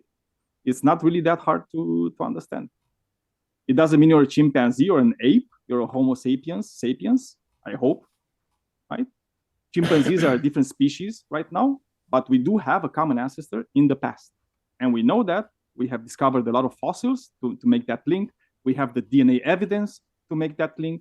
We have a lot of evidence linking chimpanzees and humans. Any thoughts? I'll just say there is no evidence. He's assuming and then saying that those assumptions are evidence and facts when they're not. That's all I'll go into for that, because that could be a whole debate of its own. All right. Well, if you're sure, we could probably take about 2 minutes if you wanted to kind of expound on it. But if you want, we can move on. It's all right, Jamie, if you're kind of thinking that's a bit of a rabbit hole. Oh, well, it is a rabbit hole, but okay, I'll just kind of go over it quickly. If apes evolved into humans, why do we still have apes, right? These genetic pressures would have pushed all the apes into humanhood, okay? On top of that, there's things inside of apes like DNA similarities. That doesn't mean that we became from them because we have DNA similarities. It could also mean, just like you have your assumption, I have my assumption. It could also mean that it is the same designer using a similar code. Because my computer has ones and zeros and your phone has ones and zeros, binary, right? That doesn't mean that the phone physically evolved from the computer, okay? Like, it's just ridiculous that you believe this. Well, as long as we know, right, studying the DNA of humans and chimps, we know there are 205 common ERVs between humans and chimps. The chances of that happening, like, I don't know, randomly or like them being two different species with no common ancestry and having those 205 common ERVs in the genome is like an absurdly, like 1 to an absurdly high number, like 5.88 times 10 to the power of 1264 or something like that, which is a humongous number. It's like not even, you can't even understand how big that number is. Okay? So that's how unlikely it is that humans and chimpanzees do not share a common ancestor. And ERVs prove that, right? And if you want to go to like even religious people like yourself, right? You can go to Dr. Francis Collins, which was the director of the Human Genome Project, and he's going to tell you the same thing. Okay, yeah, he's it's not a heretic, Christian. obviously. He's it's a a heretic. conspiracy, right? He's part of the conspiracy as a Christian, right? Just like you. He's just like you. He believes in the same book, right, as you do, but he doesn't believe in the he's same part book of the I do. conspiracy. No, he's part of the conspiracy, and he's not actually doing science. He's a heretic, right? Just like all the other scientists that are Christians and are doing science and coming to the same conclusion as every other scientist in this world, right? When they're doing actual science. You really love appealing to all of these fallacies, okay? Bandwagon doesn't. No, it's not a just fallacy. Just because everyone agrees on this fantasy doesn't mean it's a fact, okay? For the first 100 years of the United States country's existence, they believed that if you bloodletted, it would heal your disease. And that's exactly how George Washington died. That was wrong, but yet everyone believed it. Does that mean it's true? If I go to North Korea, right, you're not going to find any peer-reviewed articles that say democracy is awesome, right? Does that mean that democracy is bad? No, it just means that that's the consensus because it's forced upon them. Just like evolution is forced upon us, if you try and go against it, you're rejected. A perfect example of that is Walt Brown. He had dozens of accolades in the world of physics, and as soon as he brought forth a valid model for the global flood and all that, they immediately excommunicated him from the scientific circles. Prior to that, he was a highly acclaimed physicist. As soon as he said something they didn't agree with, they excommunicated him. This is the peer-reviewed process, and that's why I don't trust it. Yeah, it's amazing how people can be scientists and do science, and everybody says, okay, you're fine, you're doing science. We're trying to disprove your findings if we can, because that's what science does, right? And it's funny how as soon as they turn to pseudoscience, or as soon as they turn to lying, right, they get excommunicated. It's funny how this happens. It's unbelievable. And as for the bloodletting, I'm sorry, like, who proved that bloodletting is not good? Science, biology, right? The same, and medicine, right? The same sciences that you are trying to discredit, that you are saying, no, they're wrong. They're wrong because they don't let me believe my fairy tale, right? But the same sciences proved it because they are doing bloodletting because it says that in your book, not somewhere else, right? That's why they were doing that, because they were not doing science. And for thousands of years, we did not do science for thousands of years, right? And when we started doing it, we started to see exactly how many things we got wrong from reading all the religious texts that we read in the past. But hey, you can just brush away the ERVs and how many we have in common with chimpanzees. You don't care about that. And then you're going to say, oh, Daniel, you didn't provide any evidence for that. Well, I did, but you don't care about it, right? All you care is for your feelings to be preserved and for your whatever, right? For you to be right. Basically, right? You just want to be right because you want to be right, and that's all. Damn, be the evidence, okay, right? So against your beliefs. As far as ERVs, okay, ERVs do not prove evolution. They are jumping genes that existed in the DNA and are activated for whatever reason per gene. Some of these ERVs are activated during the birthing process, and if these ERVs are not activated during the birthing process, the baby will not be born. So therefore, that shows that it's a part of the DNA, okay? It's a part of the genes and the design. It's not just some magic virus that happened to infect us, and then we found this insertion. No, it has a function in most cases that we have found, okay? So no, that does not prove evolution. Can you explain to everybody in this chat exactly what an ERV is and how they function, how they come to be? If you want to take a moment to go down that path, it is fine by me. Yeah, I can. No, I asked him if he can. Oh, Because you're I can asking do me. it. No, Yeah, go yeah, ahead. Let me because let me hear you're what you have to saying say. Go ahead. no. You're Explain saying that ERVs you're to saying me. a lot of dumb things about ERVs, and you don't understand what ERVs are. Because I heard you like 6 months ago when we had that debate where you said you studied ERVs for like 4 days and you're an expert, right? You could I did literally not just say get I the was an Nobel expert. Prize. I did No, not that's say I what was you an said. expert. You said they're wrong. For 4 days of studying, you said, "Oh, ERVs, oh, that's bullshit. That's not science, right?" 4 days of studying, right? And you just brush away all the work that the thousands of hours of people, and you didn't even understand how ERVs work, right? And that's why I'm asking you if you Just can like explain. you brush away Explain. just like you brushed away hundreds of hours of Donnie's research and his entire book that he published, you'll brush it away because it's a creation. I didn't because I don't know what he's writing in that book. Exactly. But He I has can a look whole at book other. I explaining can look at ERVs. other creationists It's literally and their called the arguments ERV and their handbook. lies. I can look at other creationists and their lies, and I can see it's exactly a lie because it's a what creationist. the 1 second trend there, is. Jamie. That's your We'll answer to everything. We'll give him 15 seconds. Is what he's saying in that book wrong? I don't know, right? If I read his book and I can assess the arguments he's making, I can assess the evidence he's presenting, then yes, I will be able to say that what he's saying is bullshit or not, right? I'm not making a statement that what he's doing is bad, and I never did throughout this meeting, okay? This debate. So can you explain how ERVs work? You had 6 months to learn about ERVs. So there's two views of ERVs. There's the creation view and the evolution view. Again, this is both of our assumptions. We both have an assumption. You have the assumption that, oh, it looks like it cut into the DNA, so therefore it was not there and it's not designed to be a part of it. But if you actually research viruses, you'll find out that you cannot live without viruses. Viruses are a fundamental part of a human or any other organism. Without them, you have no immune system. Okay, so therefore we need viruses in our body. There are good viruses and bad viruses. Okay, the fact that these ERVs are dormant or they have lost function does not prove evolution, because it's a loss of function, not a gain of function. And in fact, we can actually reverse engineer, or whatever the proper word is, and find out that they do in fact have functions or had functions in the past. So again, the ERVs do not prove evolution. Well, I'm sorry, Jamie, because maybe you did not understand my question. I asked you to tell me how ERVs work. Or what you did was just say a bunch of words that had nothing to do with my question, right? In order to answer my question, you first need to say what an ERV is and how they get formed, right? You did not say any of this. You just said, oh, there's my side and your side. You didn't say any of the sides and how it works, right? How a virus becomes an ERV, right? You didn't say that for 1 second. So can you answer it or not?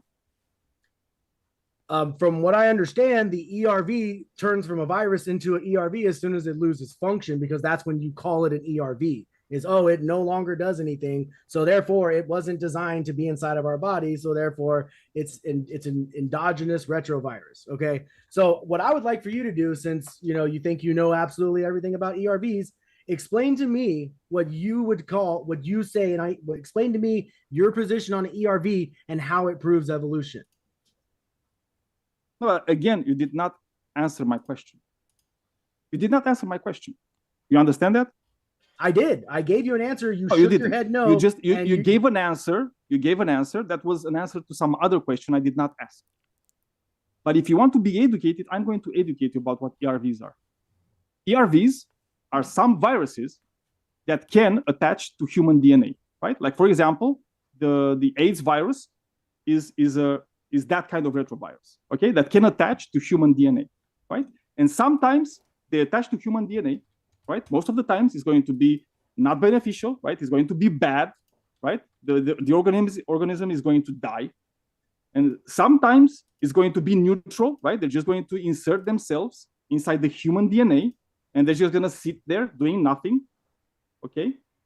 And sometimes they will even be like beneficial, right? They will be inserting themselves in the human DNA, and it's like a huge mutation that's happening when that retrovirus is attaching itself to the human DNA. And this is happening all the time, right? We always get retroviruses that attach to our cells. What's happening when one of those retroviruses attaches to an ova or a sperm cell, right? They don't have like negative effects. they will pass themselves on to future offsprings. Okay, they will pass them. So that's like a scar, right? That's like a scar that's being passed on through generations. Okay, and the place in the genome where they insert themselves, that place, we can see exactly what it is. Okay, we can see it. The genome is pretty big. Okay, for us in chimpanzees to have one retrovirus in the same place in the genome, the chances are like 1 in 10 million for one retrovirus. 15 seconds. Okay, and as I said, as I told you, for 205, how we have the number is humongous. So that's what retroviruses mean. I guess 6 months and 4 days did not do the job for you to learn what retrovirus is. Okay, so let me go ahead and break this down for you. Okay, the only difference between a virus and an endogenous retrovirus is whether or not it inserts itself into the germline cells. Okay, if a virus inserts itself into the somatic cells, it does not go on to the next generation. If the virus inserts itself into a germline, then it is an endogenous retrovirus. That does not mean that the endogenous retrovirus that's inserted in our germline came from the chimpanzee when we were a chimpanzee. Again, I told you, every animal every creature alive on the planet has viruses inside of them, and they do things. Some of them activate birthing processes. Some of them may, I haven't looked into too many of them. That's the only really example I know off the top of my head is the ones that activate 6 months, not enough. Process. Yes, I know. I haven't spent 6 months studying it. I have other things to do as well. So and 4 days, yes. Yeah, I haven't spent 6 months studying ERVs. Okay, I read the book and I wrote down some footnotes, and that's really all I care about it, because at the end of the day, the only difference between a virus and an ERV is whether or not it inserts itself into the germline. Now, the fact that the fact that the ERV is inserting itself into a specific spot of the germline could be because of a function it is designed to do. And the fact that our body is designed similar to monkeys and apes, we should expect to see them in the same spot from a creationist view, because we have similar functions. Both of us, we have arms and legs and lungs and eyes and ears. So we should also expect to see genetic similarities because we are similar in our design. That doesn't mean that we evolved from each other just because we're similar in design. No, but the ERVs are not that. I mean, sorry that you keep saying magic, but it's not magic. I'm sorry to tell you that. The chances of a retrovirus to be in the same position, I let you talk. Please let me talk. Creationist, like, dude, you're just dismissing everything as crazy. No. Sorry, Amy, you're on mute. You keep saying that. There, you keep saying that, but you're not listening to what I'm saying. You're not listening to what I'm saying. We know that those are retroviruses, and we know that. You know why? Because we can literally resurrect them, right? We can make experiments in the lab where we can get those pieces of DNA. We can alter the retrovirus, and we can make it active again. We can literally resurrect ancient viruses. Okay, and yes, some of them, as I've told you before, right? Sometimes they have a huge beneficial to the organism, right? Like the reproduction retrovirus, which is in all mammals. All right, close us out on that one for 30 seconds there, Jamie. You need to come off the mute there, buddy. Sorry about that. Yeah, so again, viruses have a purpose. Viruses don't exist without a host to exist within. So the fact that the virus inserted into the germline does not mean that it changes from a virus to an endogenous retrovirus. That's just the way you classify it. Okay. Again, these have purposes. These viruses, when reactivated, the ERVs that you're talking about, when they're reactivated, we find out that they have a purpose. If they just inserted themselves for no reason at all, they would not have a purpose that is almost essential to the human or the bat or the monkey's existence. So you can put your assumptions on the ERVs, but at the end of the day, it's still just a virus that happened to insert itself in the germline. And when resurrected, it has a purpose as designed. Yeah, when resurrected, it has the purpose to replicate itself, like every other virus does. Okay? All right, well, let's move on. That's the purpose of a virus. Let's try to move on to our next question there, fellas. I think we got a lot out of that one as well, which is great. We're having a lot of fun here. And if you're having fun watching right now, hit the like button. Why won't you? It won't hurt you. Mark Reed. Good old Mark Reed is here. Thanks for hanging out, Mark. I see Ember's hanging out in the chat. Ozian, Hannah, If I missed anybody, well, I'm the worst, I know. Insufferable Ryan, forgetting you. Well, Mark Reed asks for $5, why don't you cite any studies of these errors, Jamie? You seem to be claiming a lot, but have no evidence. I challenge you to a debate on evolution. Well, hold on. What errors is he talking about? We've talked about a lot of things here. So, Mark, I'm reading the chat. So just tell me, what errors are you referring to? Well, he did have another question after that saying, if there's a conspiracy, then how did Mary Schweitzer overthrow our understanding of how fossil preservation by finding incredibly degraded collagen? Okay, so you want to do the whole Mary Schweitzer thing. When she first came out with this study, she said in the interview on CNN, this seems to suggest that they're not millions of years old. And then after much scrutiny and probably threats from her own departments, she backtracked and said, oh, wait, this could happen over millions of years if it was encased in iron, even though these fossils were not encased in iron to begin with. But regardless, that in itself proved a whole conspiracy that I've been trying to say, is that, yes, the peer-reviewed process will shut you down if you don't agree with evolution. And I would actually love to debate Mark. So honestly, Mark, you can reach out to Modern Day Debate or Standing for Truth, and let's go ahead and schedule a debate. All right. Well, what can I say? Can I answer a thing too? Because if we didn't have conspiracies, now we have conspiracies within conspiracies. Okay, so this is like conspiracy inception. Okay, we're just going further and further down the conspiracy line, and everything that doesn't agree with us and our made-up mind is just a conspiracy. We're just gonna leave it there. It's just a conspiracy. Everything. You're calling him out a little too much with that, so I'm gonna have to give Jamie up to 30 seconds to respond. If you guys want to talk about this one a little bit, feel free. So Jamie, you can respond to that if you like. Now, I mean, I can take the insult. To me, all he's been doing this whole time is ad hominems and fallacies. But there was something I wanted to say before I forgot. You've been joking this whole night about how everyone thinks you're so annoying. Personally, I kind of like you more than James. I hope James doesn't get offended, but I have enjoyed you as the host. It's almost like listening to a jazz radio announcer. Is the musician in himself. Yeah, thank you. I appreciate that. I like that. I was going to say the last thing I did that was jazz related was a Women in Jazz series, and I was just recording for them and doing some stuff, which was a lot of fun. I met a lot of really great singers, so I appreciate your compliment there, Jamie. And I'm sure James has his own lane that he rides in, right? So I'm glad that there's somebody for everybody, because once again, not everybody's going to like me. Not everybody's going to like James, Amy, Kaz. Well, I didn't say I didn't like James. Oh, no, I do like James. I like you a little bit more. Preferences. Yeah, no, I appreciate it. Yeah, it's all good. So we'll carry on from there.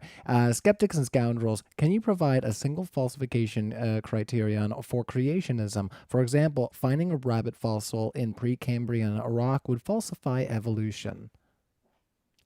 That's for you there, Jamie. Yeah, so I guess the first example that comes to mind is, we say that the layers of the earth are not millions of years old. They were all laid down in a flood. So we should find some kind of evidence to explain that. And that's exactly what we found from the University of Colorado when they did their studies on hydrologic sorting. So yes, there is ways to verify things in the Bible as far as the creationist view.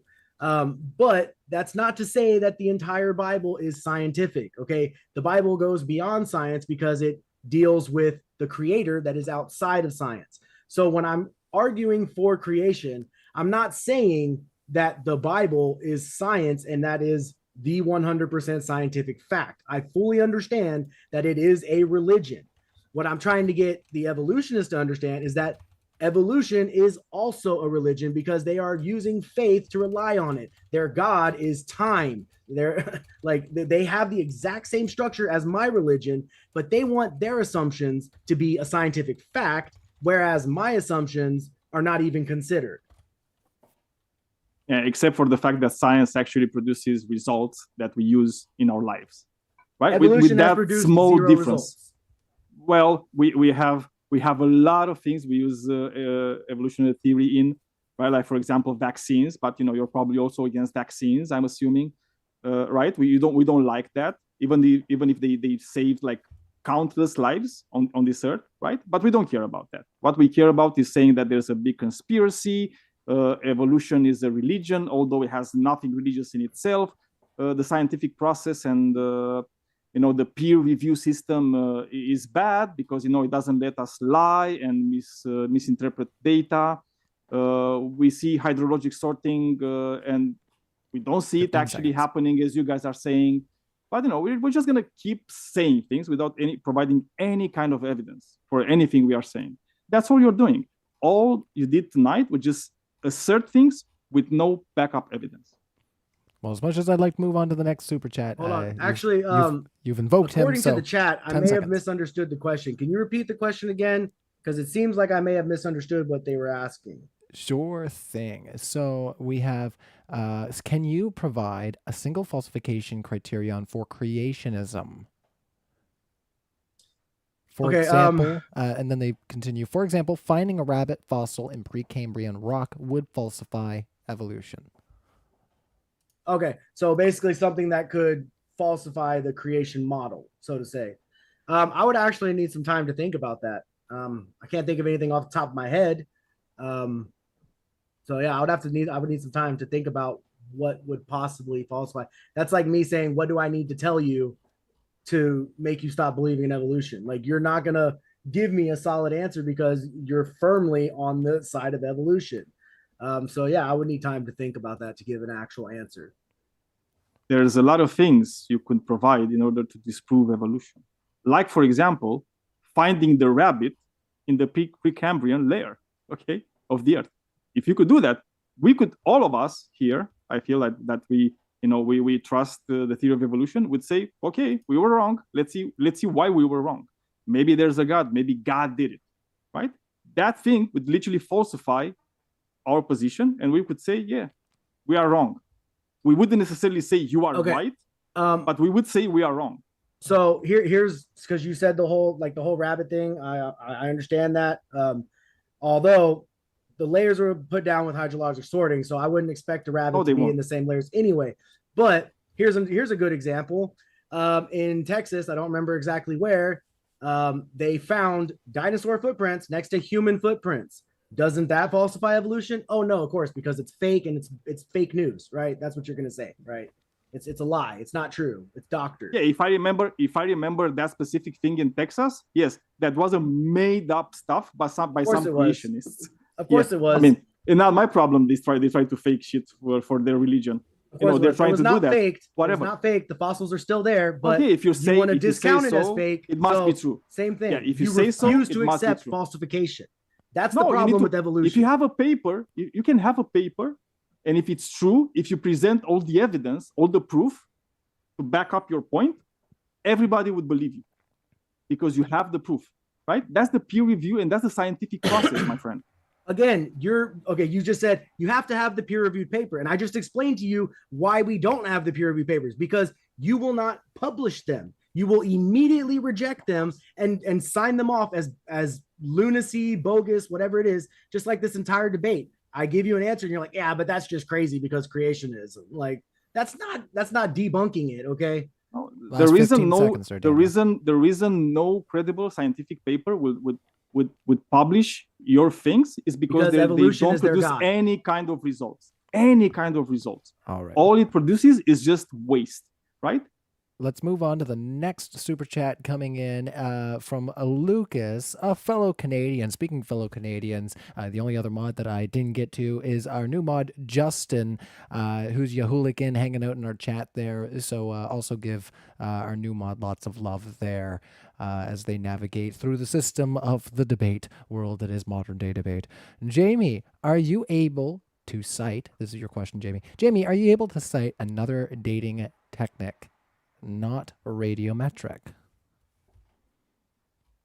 I mean, not off the top of my head, that's really the only one that they use. But again, I don't really need to radiometrically date something because according to my theory, all of human history, all of the history of the world has been documented by observations from people that existed at that time.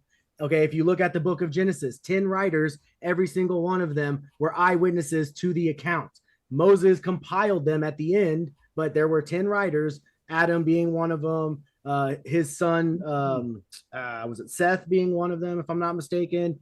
I don't have all of them off the top of my head, but according to my worldview, history is dated already from observation. So I don't need to go find more methods of dating. Although I don't accept radiometric dating because of many flaws, I'm not actively going out trying to find a supplement for it. That's one of the biggest things about evolution. I remember Ken Hovind talking about when he would go to these school board meetings and he would debunk these charts that are inaccurate. And they would say, well, in order for us to take it out of the textbooks, you have to replace it with something. No, I don't have to replace anything. You have to just remove it because it's been debunked. So that's basically what you're asking me to do, is to give you another way to answer dating. Okay. I don't need to do that for my theory. So Genesis, over there, guys. We just look at the Bible, we look in Genesis, and as he said, all those people were like eyewitnesses, right? So for example, Adam was an eyewitness to the creation of the universe. I mean, obviously it was before he was created, but he was still an eyewitness to everything that God did before he was created. Okay. And I still wonder if what Ken Hovind did in those high schools, was it before or after he went to prison? Yeah, but that's a rhetorical question. Okay, bro, low blow. Low blow, that was pathetic. Yeah. Okay, so let me go ahead and go back to the going to prison is pathetic, yes. All right, because you're a Muslim, so you should know Genesis, but I'm not I guess you don't. But neither here nor there. Okay, the first writer of Genesis is Adam repeating what God told him, and then the second part that Adam wrote, because it says these are the generations of the heaven and the earth, that was God's signature, but Adam was the one that wrote it for him, just like plenty of other prophets that you would have no problem agreeing to as a Muslim. Oh wait, you said you're not Muslim, my apologies. But still, in the beginning, it says that Adam and Eve walked with God. So therefore, God could say, this is what happened before you came into existence 6 days ago. Or this is what happened the 6 days prior to your existence, 5 days, whatever it may be. But yes, all of the writers of Genesis were eyewitnesses. Yeah, except by your account, he wasn't an eyewitness. He was just being told that happened. Also, we have no proof. Because I don't think you listened to what I just said. Just 1 second there, Jamie. No, because you're trying to change what I said. There's two parts. You said they walked with God. Well, let him in the beginning was the heaven and the earth, and then in the beginning, or these are the generations of the heaven and the earth, and then these are the generations of Adam. Now, the running theory is that these are the generations of the heaven and the earth. That was God saying what happened on the 6 days, but he was telling Adam, and Adam wrote it. So God is the eyewitness. Next, the second part after these are the generations of the heaven and the earth, you see that the sign off is these are the generations of Adam. So the second part was Adam directly stating the Garden of Eden. The first part was God directly stating it to Adam and having him write it down. So yes, that was still an eyewitness account. Yeah, but that's not what you said. You said that the authors, the people that wrote the Bible, were eyewitnesses. Okay, so yeah, maybe next time be a bit more careful about the words you're choosing when you're talking about these things. Still, we have no proof that Adam ever existed. We have no proof of anybody that wrote the Bible. All the biblical scholars know that Moses did not exist, right? It's just an invention. Like, we know all this, right? And it's not me saying it. You don't know it, you assume it because biblical scholars are saying it. But of course, in your view, those biblical scholars are just heretics and whatnot, right? They believe if they call themselves a biblical scholar and then say, but the Bible is wrong, they're not a biblical scholar. Yes, and of course, there's a big conspiracy with them saying that. Of course, because obviously we keep pretending that conspiracy is a fantasy. Conspiracies are very real. You need to wrap your liberal mind around that. Conspiracies do exist. Hitler and the Nazis were a conspiracy. Right? I mean, okay. Mao Zedong and the Great Leap, that was a conspiracy to exterminate millions of people in China. They still happened and they still were real historical events. Stop trying to say it's a conspiracy as if that means it's a fantasy. Conspiracies are real. Grow up and do some research. Okay, so there was no conspiracy in writing the Bible, but everything else outside the Bible, that's a conspiracy.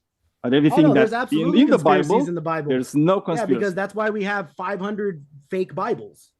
because there is okay. conspiracy. So there's only one good Bible and all the others are just fake. Okay. No, absolutely. That's not what I'm saying at all. Cool story. There's 500 different versions that say different things.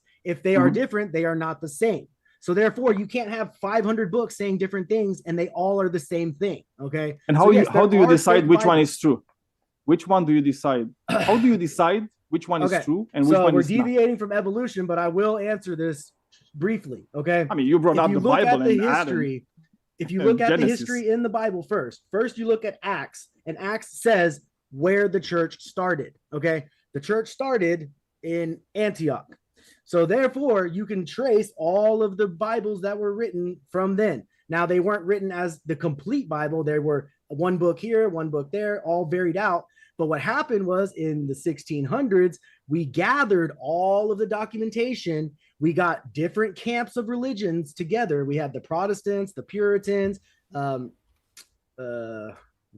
just lost my train of thought. Lutherans, whatever. Puritans, all these different branches that disagreed, and we said, hey, here's all of the different versions of the Bible translated into English, and everyone has to agree on it. And that's how we came to the perfect version, the perfect translation of the scripture. Which is the King James version. King James, of course, obviously, is the King James. I mean, it's English. Not exactly. But hold on. It doesn't happen for English. Yeah. All right. For before English. we get but it didn't happen the way you said it, though. That's exactly how it happened. You know nothing about the King James process if you don't think it happened that way, because I can pull up every single scholar in that process. I can pull up the rules. But that being said, Jamie, when you were talking earlier, we're not talking about the New Testament, right? You're talking about Genesis, because the question was, how do you know? And you literally said Genesis 1, Genesis 2, whatever, right? Genesis, right? So, and then you said, oh, there's 10 authors. And I said, oh, there's no authors. We don't know anything. And you said, oh, no, we do. How do you know? Well, no, my thing was, the question was, do I have another form of dating? And I said, I don't need another form of dating because I have because you have Genesis in my theory. Yes, the dating method that I have is what the Bible says. I take the Bible as authority. Now, I'm not saying that everything in the Bible is science. The Bible is not a science book. It goes beyond science. It goes beyond the knowledge of humans. Beyond science, yes. Because humans still are coming to understand biblical truths. Okay, the Bible has made plenty of scientific predictions that humans did not discover until hundreds of years later. That's time there. Yeah, I do want to ask this next question so that we can get back on our topic. Clarence Tompkins says, hey, Jamie, one, I think evolution doesn't have an end goal and can make predictions like a Tiktaalik and human chromosome. 2. Is that a question or a statement? 2, ID doesn't give any evidence, just says evolution is false. ID meaning intelligent design. Which is creationism, just so we can clarify. It's the same thing. Okay, say the first part again. First part, evolution doesn't have an end goal and can make predictions like Tiktaalik and human chromosome. Okay, so human chromosomes, again, all of this whole DNA argument can easily be boiled down to design. But as far as Tiktaalik, that is a proven fraud. But of course, all of the evidence that's been brought up that Tiktaalik is a fraud has been suppressed and rejected because it doesn't agree with evolution. So again, the end goal of evolution is to get God out of people's worldview. That's the whole end goal of evolution. And it has succeeded because for 12 years, people have been indoctrinated into a godless religion of evolution. Yeah, I mean, it's the leitmotif of the evening. Everything is a conspiracy against intelligent design, creationism, however you want to call it. No, not everything is a conspiracy, just evolution. Sorry, I was talking. Please let me answer. Okay, I will repeat what Michael Behe said. Creationist, by the way. There are no peer-reviewed articles by anyone advocating for intelligent design supported by pertinent experiments or calculations which provide detailed, rigorous accounts of how intelligent design of any biological systems occurred. Okay, not me saying it. Not a evolutionist. A creationist. I've already answered this 5 times. The reason there's no peer reviewed is because the people that peer review will not accept anything that goes against evolution. End of story. That's not what he's saying. It's not what he's saying. I don't because care what he's saying. He could He just go said there's and no have a peer-reviewed papers, article and I'm telling you in why which there's he no proves peer-reviewed that. 1 papers. second there. I know. Daniel, You let him clarify. can lean on that all you want, but it does not matter. Yeah, no. I'm giving you the reason why there is no peer-reviewed papers, and you don't want to accept it because conspiracy. Like, It's a dude, conspiracy. Well, it is the It one is. It word, absolutely the is. one word that did not appear anywhere in Michael Behe's testimony in that trial is the word conspiracy. He never once said or brought proof of how a conspiracy is preventing him from publishing any paper in a peer-reviewed article journal, right? He never said that once. Why? Because he was That doesn't under mean it oath, didn't happen. and he was forced by being under oath to tell the truth, okay? Not to lie and misrepresent the data. All right. Well, we'll try to move on from there. I know there's all kinds of thoughts, but it seems like we might be getting into a slightly different debate, which is fine. I think our audience is enjoying it regardless. Mark Reed for $5. Thanks again, Mark Reed, for your support.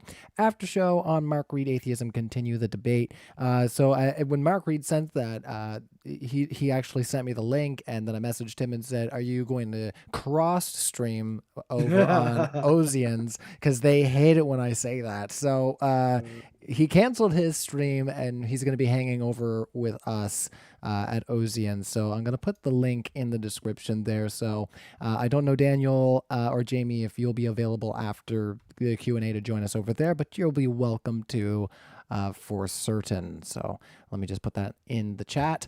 And let's continue on. Cool Biko for $10 spends entire life memorizing a book, dies of dysentery. What? Say that again? They made another declaration, more of like a statement. Cool Biko. So I'll remind you, Cool Biko's last question was, let me just scroll up here. It is a fact that humans are evolving to be taller than they were in the past, and girls are entering puberty earlier in life. So something in that spurred this question, which is spends entire life memorizing a book, dies of dysentery. I'm not sure if you guys can get much out of that. Well, I think I can, but he's right, okay? Because if we take all our scientific knowledge from books like the Bible or any other religious text, we will just die of dysentery, and we would do bloodletting, and we would feed pigeons to cure disease, right? That's it, and we would just die because that's not working. And the only thing that's working is actually science and the scientific method, and dealing with actual facts, not with fantasy. Yeah, so a lot of what he just said was just complete lies about the Bible. No. The Bible does not promote bloodletting, okay? So I literally said or other texts, right? Religious texts. I didn't just say you're the pointing Bible. at the Bible, though, so I don't really The care pigeon, though, how is you true. try to deviate from it. Okay, the Bible does not The promote pigeon is true. bloodletting, so stop trying to attach it to that. The sacrifices in the old days of Leviticus, the Levitical laws, right? These sacrifices, they were a picture of the Messiah to come. So that's why we don't do them anymore. And if you do the sacrifices, then you are essentially saying that the Messiah did not come and you're rejecting him. So yes, those laws are not a way of curing illness. Okay. If you were healed of leprosy, then you did the sacrifice to God as a thanksgiving. Okay. The sacrifice itself did not cure the leprosy. Okay. Now, if you want to get into like arguing miracles, obviously I would say God is outside of science because he's outside of creation. So he can do any miracles he wants. So the whole like miracle thing, like you can argue that that's not scientific, and I will agree that's not scientific. It's beyond science because God is beyond science and he's better than science, and science is still trying to catch up to him. All right, 15 seconds back over to you, Daniel, and we'll move on to the next question there. Yeah, we're trying so hard to catch up to the Bible that we see it. We don't even see it in the rearview mirrors. That's how much we are trying to catch up with the Bible. All right. Yeah, what can I say? So this next one's coming in. Member chat from our own national treasure. Ozian Talk says, intelligent design is false. We have a declaration. Was I supposed to do that with a voice? I don't know, but I'll move on from there. You can't bait me tonight. All right. Ember, good buddy Ember there. Hopefully we'll see you in a little bit there. Eric said, what would falsify creation? No answer? Question mark. So he's asking, what would falsify what would falsify creation in your worldview? Yeah, we kind of already got that answer or that question earlier, and I said I would honestly have to think about that to, like, just like I would say, what would falsify evolution? And you'll basically say, oh, well, show us something that doesn't make sense scientifically, like a rabbit being hydrologically sorted in the same layer as a whale. Okay. According to science, if the layers were put down according to the creation model with hydrologic sorting, we wouldn't see that. So therefore, you're giving us a false example that doesn't make sense in our own model. Okay. So I would have to think about what would exactly falsify creation. But as far as what would falsify evolution, I would love to hear your answer on that from a logical standpoint. All right. Well, as I said earlier, right, because I already answered this question, what would falsify evolution? I was answering directly to the question. If we saw a rabbit in the Precambrian layer, that would falsify evolution. Unfortunately for the creationists, we don't, because reality is reality, and we can test it, and we can see it, and we can know that a rabbit will never appear in the Precambrian layer. According to the creation unless model, it would somebody neither. just put it there, right? So and we will know you that want me because to if prove an somebody put it example that there, goes against we my have own radiometric theory. Just 1 second. Okay. dating techniques to know exactly when that rabbit lived. Okay, so yeah, you can try, but I already said it. What would disprove, right? What would falsify evolution? There's a lot of things that can falsify evolution. Give me another right? one, Right? And because I already told you the rabbit. It makes sense. It aligns with our theory as well. Hydrologic sorting would not put a rabbit in the same layer as a whale, okay, or as whatever layer you want to call it, okay. So the hydrologic sorting explains the order of everything in the fossils. So I mean, literally it doesn't. One I mean, you second, can, Dave. you can keep say it does, well, it doesn't. We'll let him wrap It up does. his question. Hydrologic Dave. sorting Hydrologic, absolutely does. And if you don't No, it understand doesn't. that, Please go hold watch on, the Dave. video Hold from on the to you, Jeff. University of Colorado. Yeah, you see, the way people do science is not on YouTube or through videos, right? They do it through papers, right? And in papers, you can present the data, you can analyze the data, you can present everything in that paper, right? That's how it's being done. If you're doing it on YouTube, I'm sorry, but it's not real science, okay? Real science is not being done like that. Hydrologic sorting came does from the not University work of Colorado for and fossils. funded second by there, the Jamie. United States Navy, All right, we're not creationists. gonna give you another 20 Let me know seconds when you there, find the Daniel. rabbit, okay? No, just let me know when you find the rabbit, because that would disprove our, our side, right? Oh. Unfortunately for you, you will never be able to find that rabbit. Because it makes sense in our worldview as well. No, but then find it. If it makes sense in your worldview, just find it. Show us the rabbit. You are The not Precambrian. understanding the layer that the rabbit is in right now. It aligns with hydrologic sorting. So therefore, I mean, it would literally not doesn't. show you something that doesn't make sense What in is my own hydrological theory. sorting? Please Hydrologic tell us. sorting.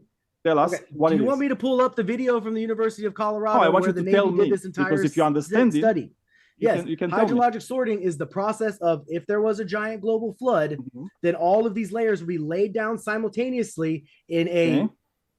horizontal direction, not a top to bottom direction, a left to right direction, horizontally. And with that, animals would be laid down by a series of different variables. Some of the variables could be where they were at the time of the flood. Like for example, oysters were at the bottom of the ocean. So therefore we see them at the bottom of the ocean. We also see them at the top of the mountains because the Bible says that the valleys sank in and the mountains rose up. So we would expect oysters at the top as well, or clams. I'm sorry, not oysters, clams. 15 seconds. But as far as hydrologic sorting, there would be the bone density is a variable to why they're in what layers they're in. Where they were at the time of the flood is another example of that. There's many different variables. You're trying to make a catastrophic flood have some kind of like method to it. There really isn't a method other than the sorting variables that I just listed. I mean, it's crazy how that bone density, as you say, is like it's a factor, but yet we don't see rabbits like below dinosaurs, right? Which were like much bigger. A lot of them had much bigger bone density, right, than rabbits, right? Obviously, you're just totally ignoring like geology and how plate tectonic works, right? Because it's just in the Bible, I guess, and there's eyewitnesses that saw that God did the mountains or whatever, right? And this is just nonsense. I'm sorry, it's like It's not how it works. Not reality. We'll move on from there. I know there's a huge urge to respond, but we got a couple more questions coming in here, and I know that we only consented to so much time, when we initially pitched this debate. So we'll try to carry on through these questions and get these fellas out of here at a decent time. If they got other things they'd rather be doing than hanging out here, but if you're having fun and enjoying hanging out, hit that like button. We always appreciate that. Ember says, if humans came from dirt, why is there still dirt? I've got a job, dirt. That's all I thought when I saw that. If humans came from dirt, why is there still dirt? Well, the whole humans coming from dirt, I'm assuming that's pointing at creation. And again, I would say that we don't believe in evolution. So dirt can exist and humans can exist simultaneously. That's just how the creator made us. Okay, the creator took the dirt, formed us out of the mud, breathed life into us, and now we have life. That's our assumption for how life started. Give me the abiogenesis theory, okay? There's 50 different variations and none of them have been proven. So again, we both have our assumptions. That doesn't mean it's science.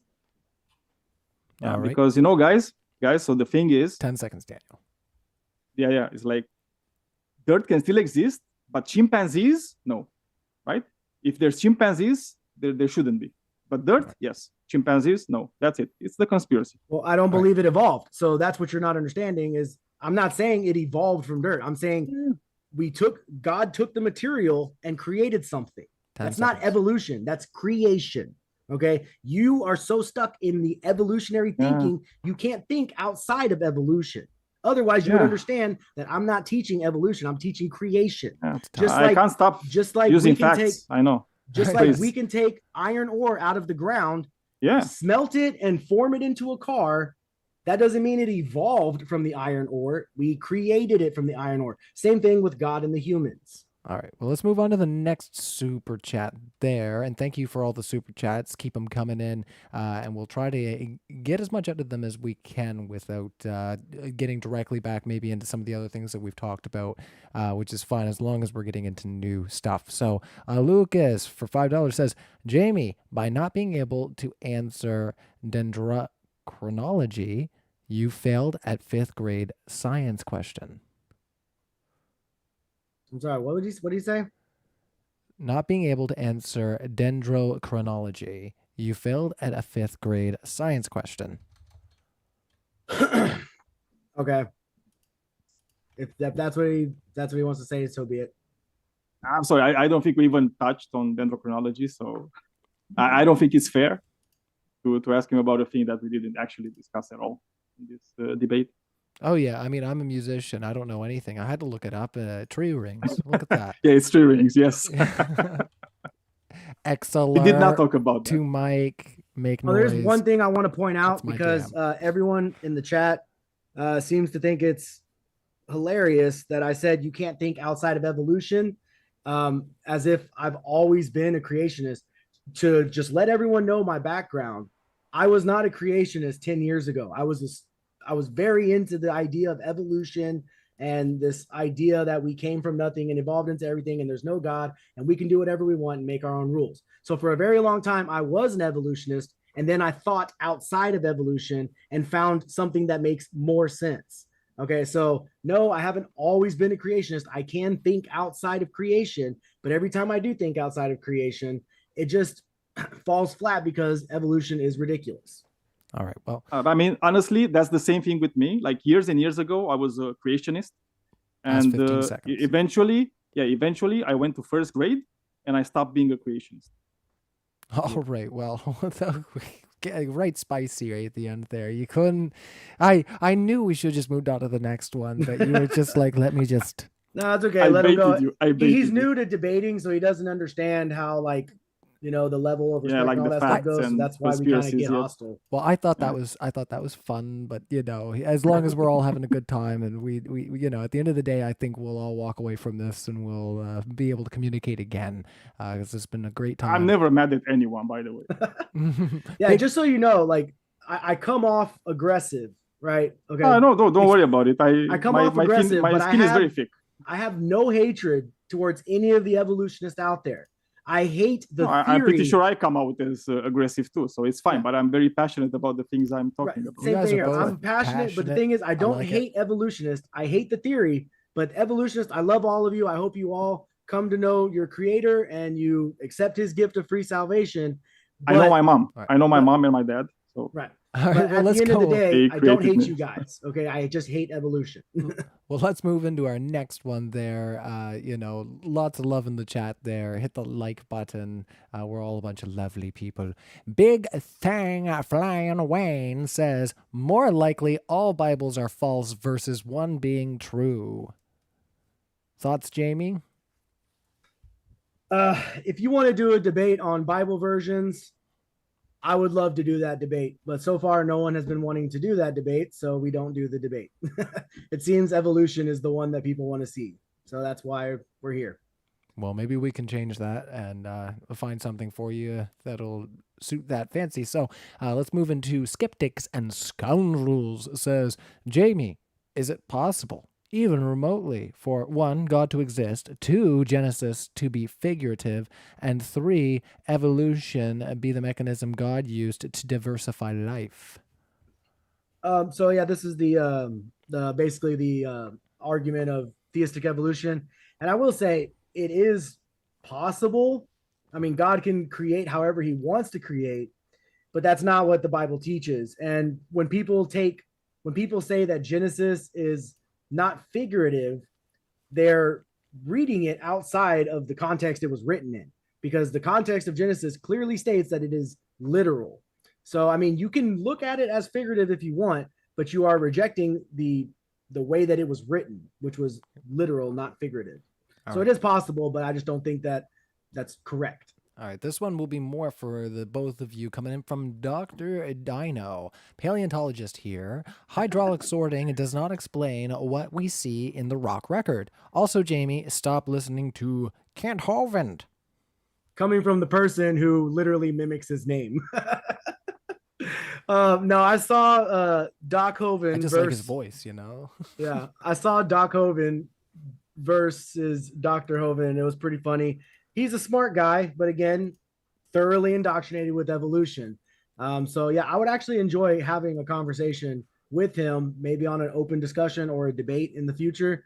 So if you're still watching, if you're up for it, feel free to reach out to James or Donnie, and we can set that up, Dr. Dino or Dicto Dino. That's how I see it when I read it. It just comes out that way in my head. That's no problem. Yeah, so Dr. Dino, I'm really sorry for you that you were indoctrinated by facts, logic, science, Not facts. all that, you can say that all that you want. crazy It's not stuff, facts. all that crazy stuff that the evolution indoctrinated you with. So yeah, maybe it's time to come to God. Yeah, believe those eyewitnesses from the Bible, especially Adam, really good eyewitness. All right. Well, let's move on there. Thank you for your super chat. Frankenstein says, Jamie, it may help you to look up the Dunning-Kruger effect. You may find you have already been given the criteria to disprove your belief. The trick question went over your head. I don't know if that's something that we can really engage with too much. Do you have any thoughts about Frankenstein's slight? No, I've been reading his comments throughout the debate, and so I'm just not even going to talk to this guy. Yeah, he's not bringing anything to the table other than jokes and insults. Well, he did put in quite a good super chat there, so I will maybe for like a second, if you wanted to take a moment to talk about what the Dunning-Kruger effect is for our audience, as you fellas understand it. I'll give you a minute. No, I don't see the point in talking about it. All right. Do you have any thoughts there, Daniel? What can I say? He's been dodging all night. He's going to dodge until the end, so it's fine, right? He doesn't care. He doesn't care about facts. He doesn't care about science. He doesn't care about having actual arguments. If we're just going to state things as facts, that's we're not gonna go anywhere like that. I never stated anything as a fact. I said you have your assumptions and I have my assumptions. You want to state yours as a fact, but the fact of the matter is yours are just as much assumptions as mine. No, they're not. And I actually told you why they're not. I'm sorry that you cannot hear what I'm telling you, but I'm not just asserting stuff because I'm asserting stuff. Okay, and I explained it to you why that's happening. But if you don't want to listen, you don't want to listen. That's on you, not on me. Alrighty. Last one coming in from Big Fang Fran Wayne. Jamie, do you have one less rib than a woman? No, we were not designed with one less rib. That one rib was taken out of Adam alone. Moving forward, everyone else had the full sets of ribs. Everybody else had a full set. Well, you heard it here, everybody. That was our last super chat. So what we'll do is we'll close out the show from here, and we'll give up to 1 minute for both speakers. So where you started us out, Jamie, we'll let Daniel start us off. So 1 minute for you, Daniel. Your closing thoughts on our discussion. Well, I think most of the things that needed to be said in this debate were said. I think I made it very clear from the start exactly who has the burden of proof. All night, all he did was just dodge and not want to engage with his burden of proof. He didn't cite any studies because conspiracy. He didn't cite any facts because conspiracy. He didn't do anything because conspiracy. And eyewitnesses from the Bible that were actually not white witnesses. And that's about it, right? That's how the whole debate went. This is the creationist side. They're going to lie, intentional or unintentional. They're going to misrepresent, and they're going to moan about the fact that everybody else just looks at reality and ignores their ramblings. Alrighty. 1 minute over to you there. Floor is all yours, Jamie. Your closing thoughts. Yeah, so again, I don't hate anyone that believes in evolution. I hate the theory of evolution because what it has done to science and society. As soon as evolution came into the picture, society got worse, not better. And the reason for that is because they are rejecting the creator and the clear instructions for how the creation should be operated. Now, you can mock God all you want. You can mock me all you want. You can make fun of the scriptures all you want. But one day you will bow before the creator and say that he is God. And on that day, I truly hope that you have done it before that day.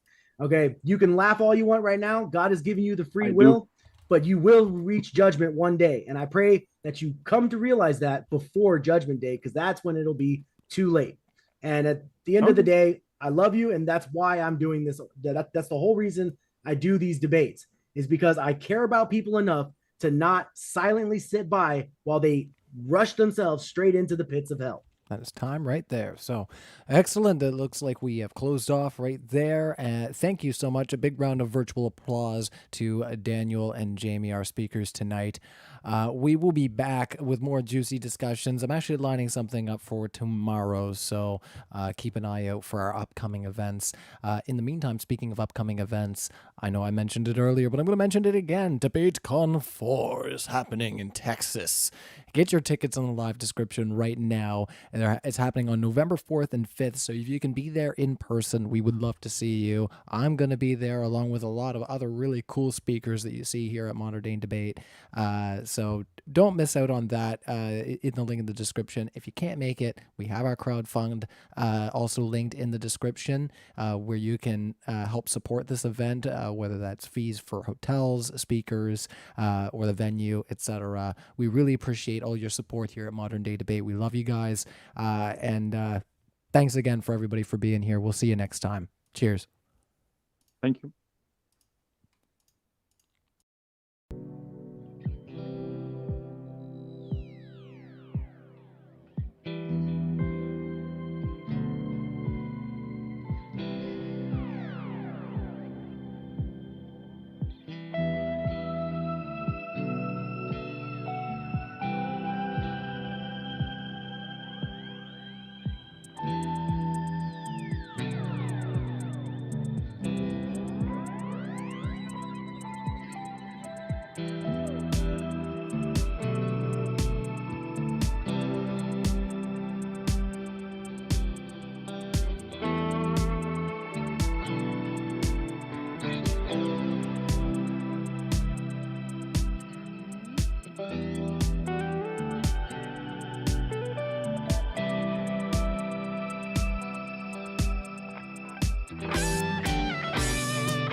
self-oppression. What am I to do but tear away when I'm boiling at the top?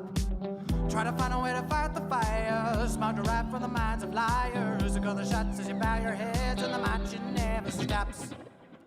The stars could be free, but this insanity bends you right by the knee. Running in circles now for something that can't be found. And I bet as you hit the wall, the rain starts to fall. You can run away, sing a tune that's true. I'll be beside you.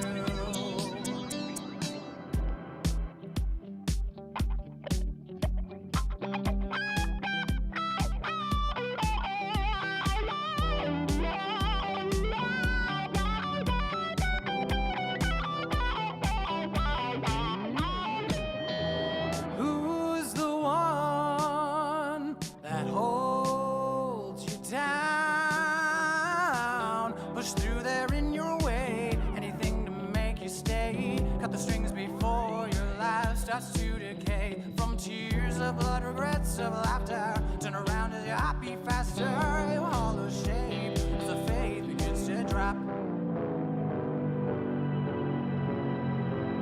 Shelter can find your thoughts of suicide. It's hanging down by the fray. Running in circles now for something that can't be found, and there's no time for today. The world would be untrue. I will rise against you.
Insanity bends you right by the knee.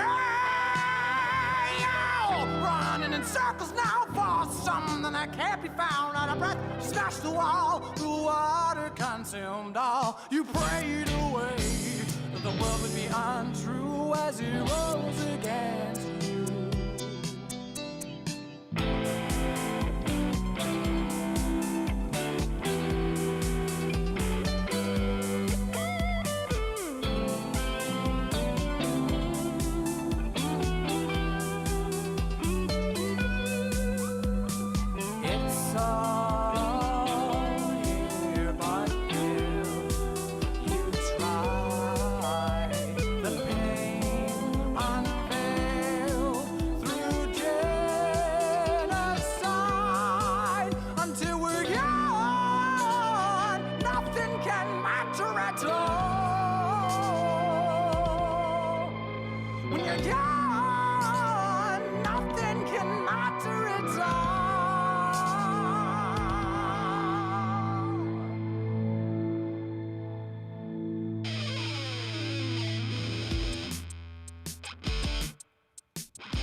Did you think it would always be for free?